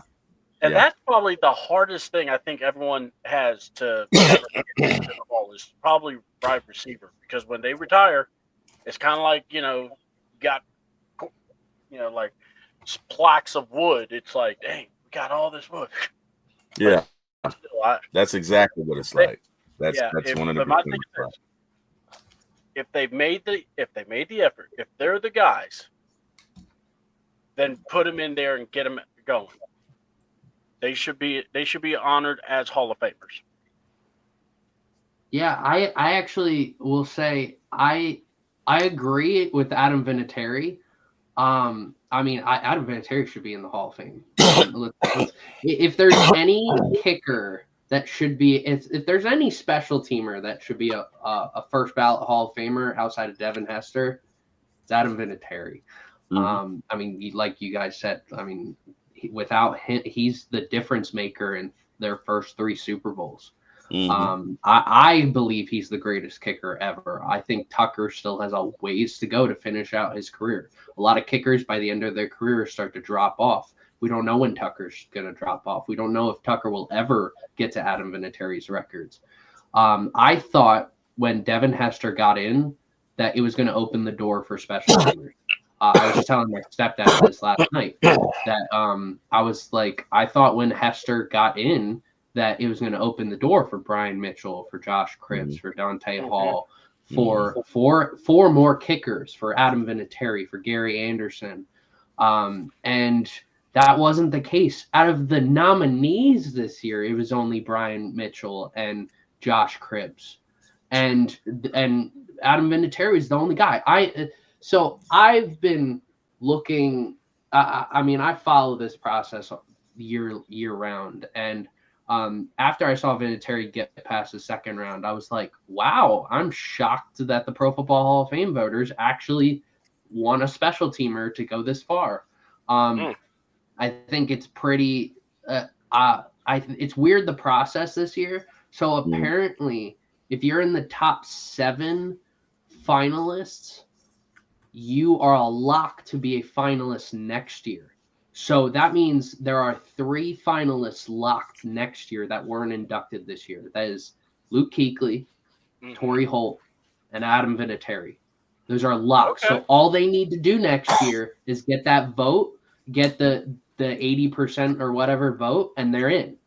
So I kind of expected Vinatieri and Kuechly to not be first ballot Hall of Famers. But I expect them next year. I think they're going to be in. Torrey Holt should have been in. We were talking about wide receivers. We've been backloaded on wide receivers for probably 20 years.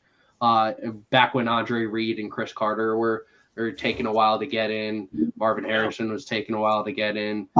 We've been and next year it's going to be worse. Next year, Larry Fitzgerald's eligible for the Hall of Fame. Mm-hmm. So He we does have deserve so many to get receivers. a lot of recognition. Yeah. Yeah, but yeah, there's a lot of receivers that need to get in. Yeah. I tell you what, guys, being the old dude or the old geezer on this show, I can remember when all of these guys started and when they left, which is, truly something when you look at the span of NFL careers or whatever. And I agree with both of you. Adam Vinatieri is no doubt a first ballot Hall of Famer. And I don't see how Steve Smith is not. I mean, first of all, Steve Smith wasn't big as nothing, but that dude had a heart. Okay. He had a heart. And I'm not going to say the other one, but I mean, dude could get it done. Okay. He could run by anybody. Him and Kuechly deserve. Oh, without a doubt. Without a doubt. No doubt about it. No doubt about it. As much as it pains me to say this, and it is with great pain, but I feel like Drew Brees is a first ballot Hall of Famer. Number one, yeah, I do. And I'll tell you why.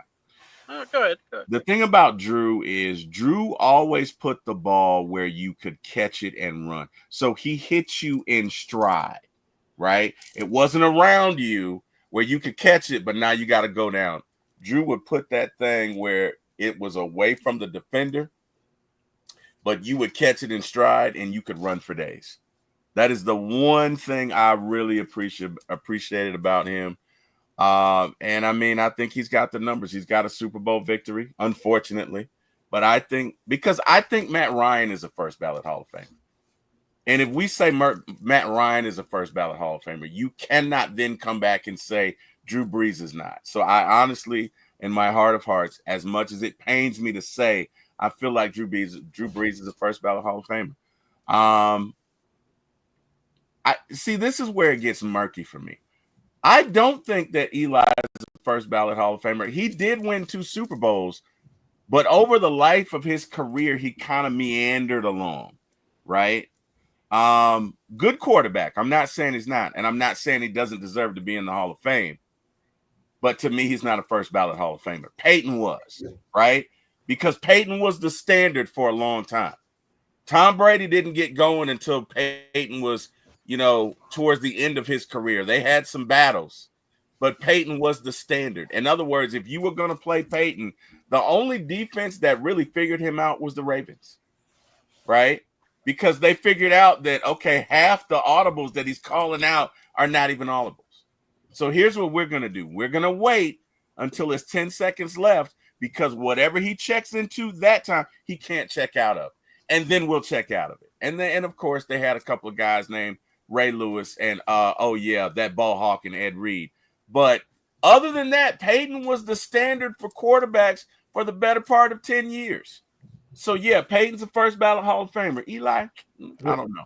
Let me ask all y'all a quick question right quick. In reference to Eli Manning, if you take away that catch, Eli to Tyree, and you take away that catch he did to, I think it was Manningham, toe tapping the sideline. I think it was Manningham or toe tapping the sideline. Yeah. You take away those 2 catches, is Eli Manning a Hall of Famer?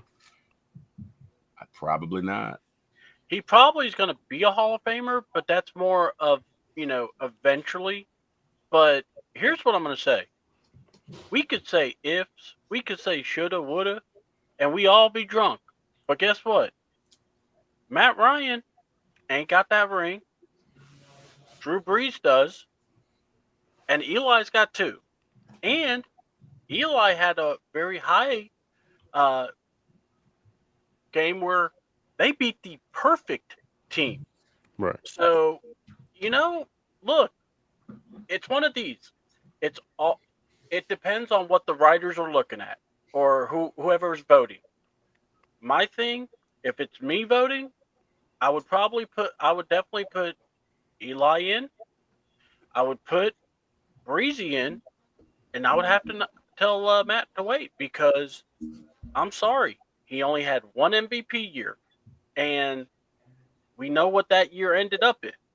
And it's like, I have to look at the whole career. Was he a good quarterback? Yes, he was a good quarterback. He was. But it's the Hall of Fame, not the Hall of Very Good. And when I look at Eli, you saw what he had to work with in New York. And yeah, there were times he had a tough, but then again, we could point the same for Drew Brees had to deal with that, and so did Matt Ryan. Well, Matt Ryan is 8th all time in passing yards. Okay, I think, and Eli wasn't even close. That to me is kind of where you can see the separation.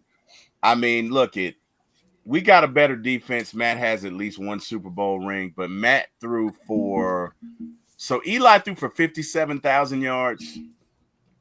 Matt Ryan threw for 62,000. Mm-hmm. So, I mean, whatever. Like, I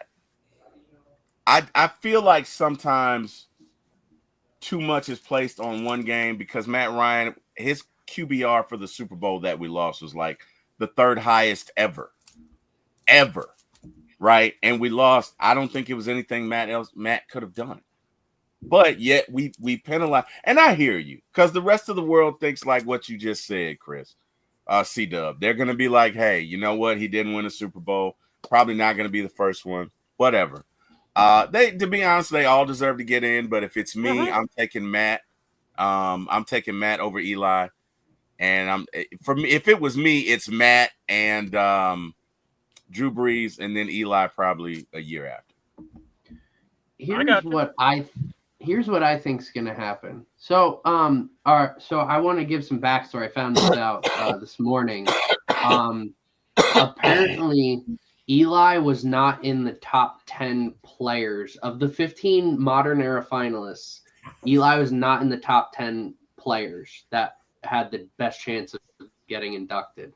That's according to the voters. Apparently, voters were very split on Eli, whether he should be a Hall of Famer or not.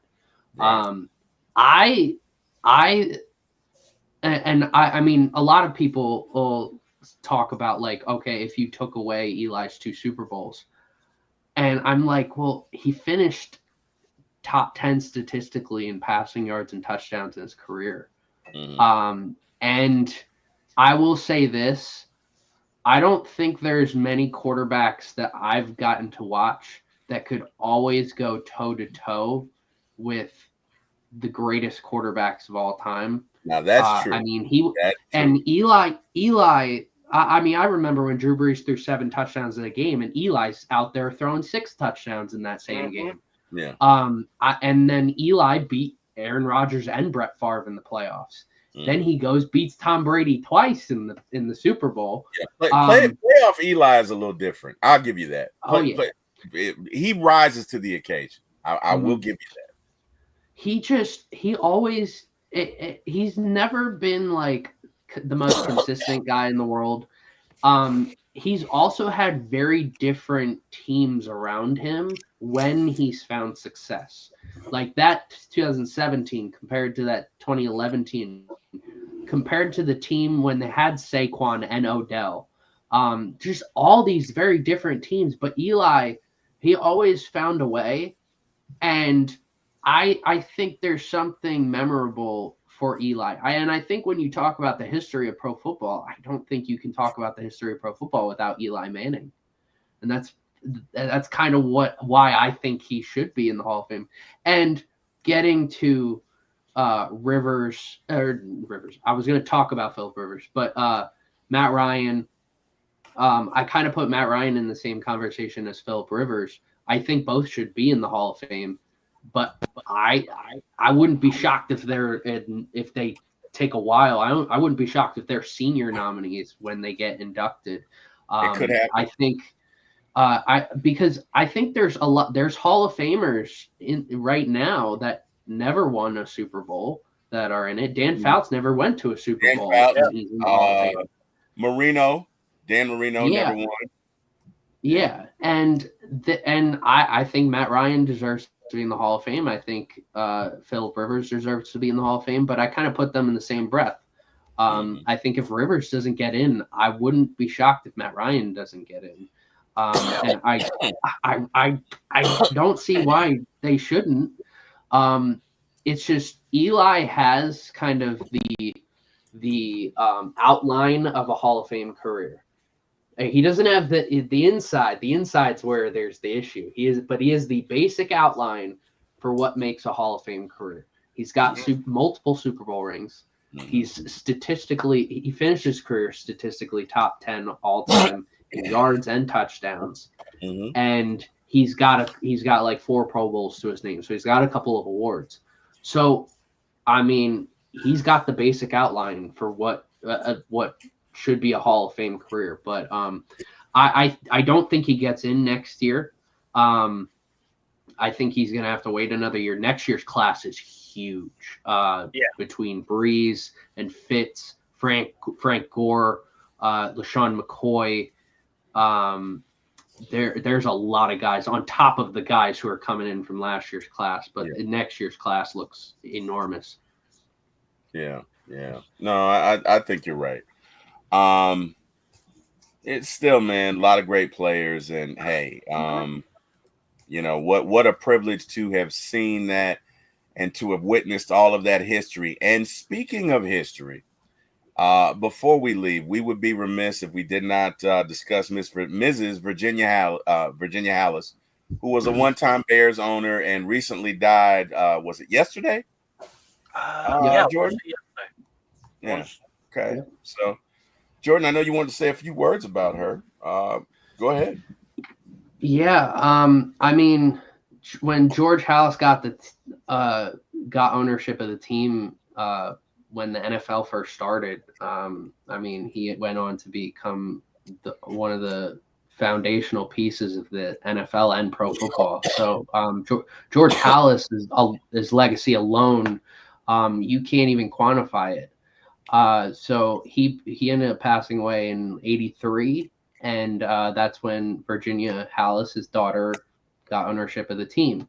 A couple years later, they would go win the Super Bowl in '85. They would go make the Super Bowl but lose to the Colts. And I know Bears fans, they don't really like her very well as in terms of like a team of managing the team. And I don't think it was ever about that. She inherited this franchise that was her namesake, and what she was able to do for women in sports is something that we'll talk about forever. Getting ownership of a team. I mean, there's female owners now in sports, but it started getting stream in like the mid to late 2000s.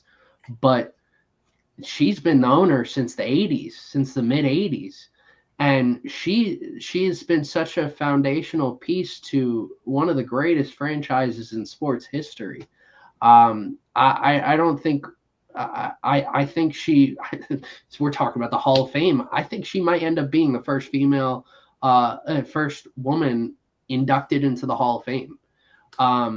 Just because, I mean, what she was able to do with this franchise and with the namesake, and for women in sports is very powerful.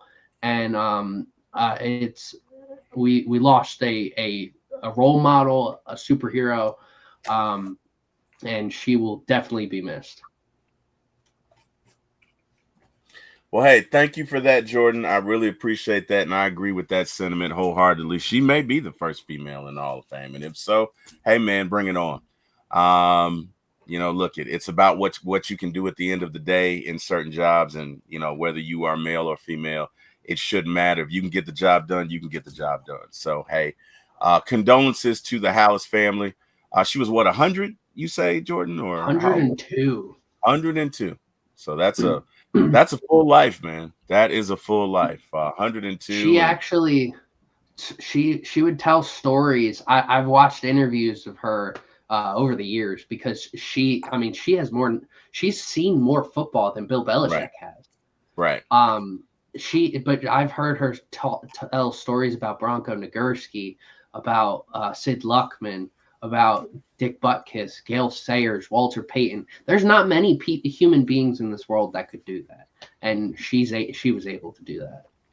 Yeah, that's a phenomenal. And like you said, man, definite loss and condolences. And hey, like you said, maybe she will go ahead to achieve that Hall of Fame. But guys, everyone on the panel, thank you guys for joining us tonight. Really appreciate this. I know this was a lot of fun on my part.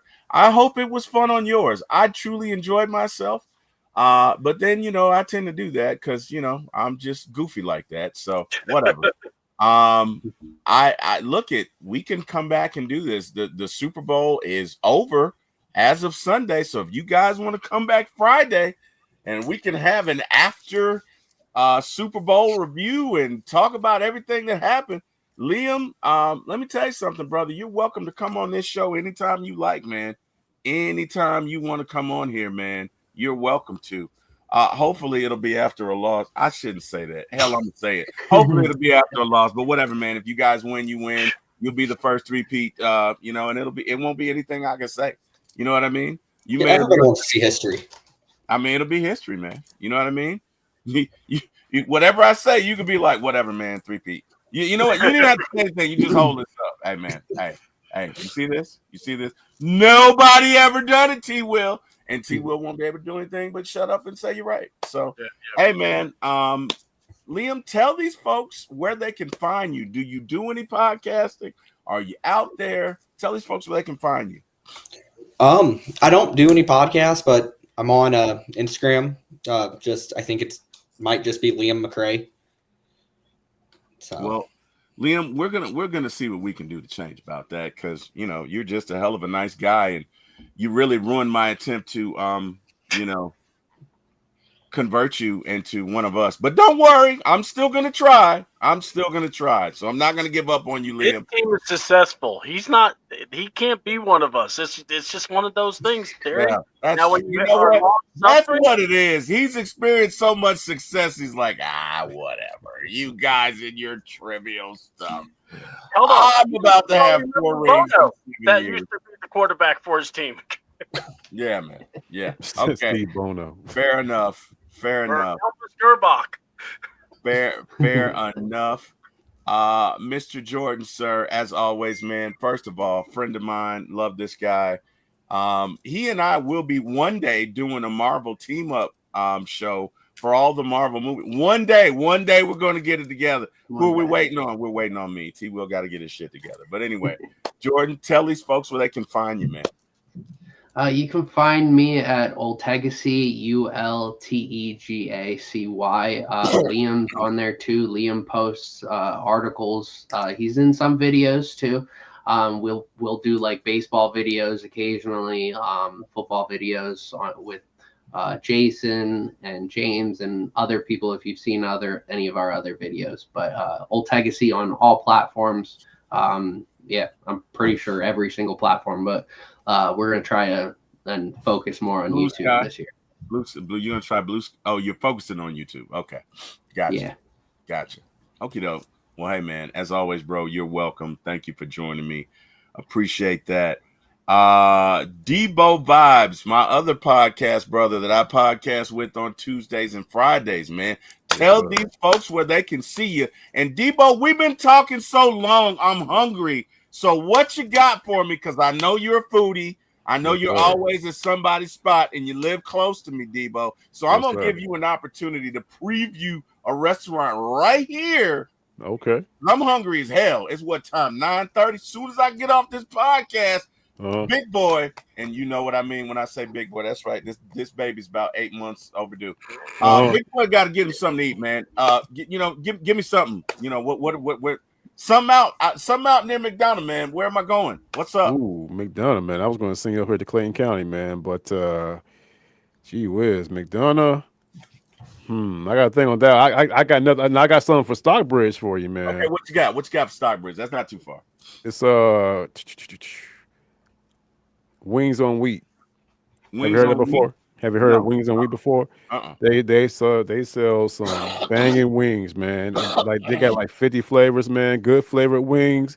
awesome, amazing flavored wings, man, is actually located in one of those gas stations. And we all know the best restaurants sometimes can be located in them gas station plazas, Oh man. yeah. Yeah, man. You know what I mean? Yeah, So man. I would say wings on week. So give that a Okay. shot right there, man. You know what I Okay. mean? So as for myself, man, y'all can catch me on Debo Vibes, DBOE, VIBES, Falcons Talk, Braves Talk, Hawks Talk, and a lot of food videos. Just did a food video where I was at Annie Laura's in Riverdale, had some banging pork chops, man, some other pork chops, mac and cheese, rice, fried okra, cornbread, all that, and a reasonable price, all that, man. You know what I mean? So if you like good food videos, come on by, holler at your boy. If you like Atlanta sports, come on by, holler at your boy.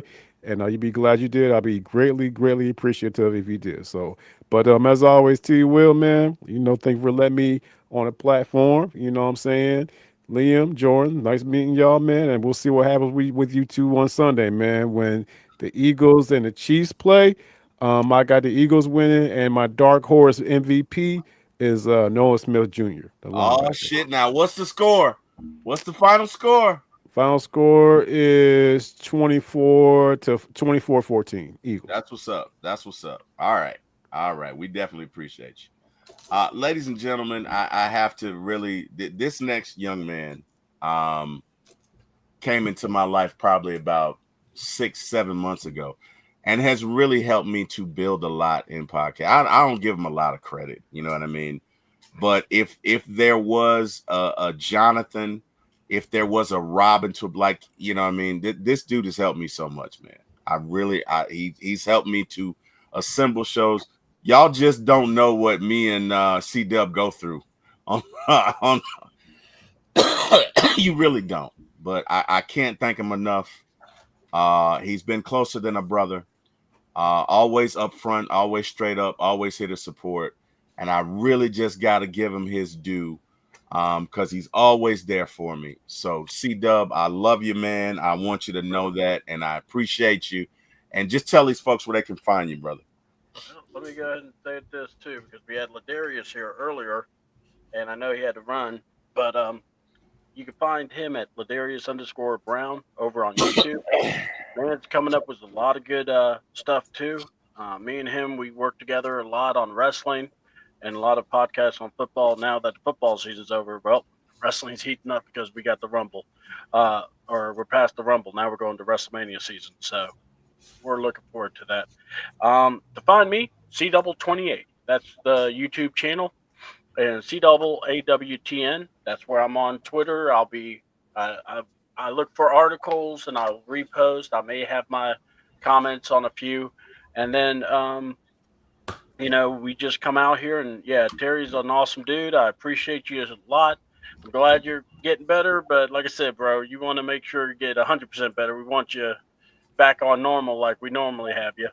But it was good to, come here today and be with you guys, Leon, and also Jordan. You guys are awesome. Debo, man, first of all, you're a foodie. And, bro, the Outcast thing, I love it. So, we definitely got to do more collabs together because that'll be hilarious. So, but, yeah, man, and I enjoyed tonight, and it was fun. And I'll holler at y'all later on. Amen. Amen. And, hey, man, he's C28 on YouTube. And hey, last but not least, man, first of all, everybody who joined us in the show, I want to send a big fat thank you because you could have been anywhere in the world on a Friday night. And at 9:27, we still got a bunch of y'all in here at least watching the chat. And we can't do anything but thank you because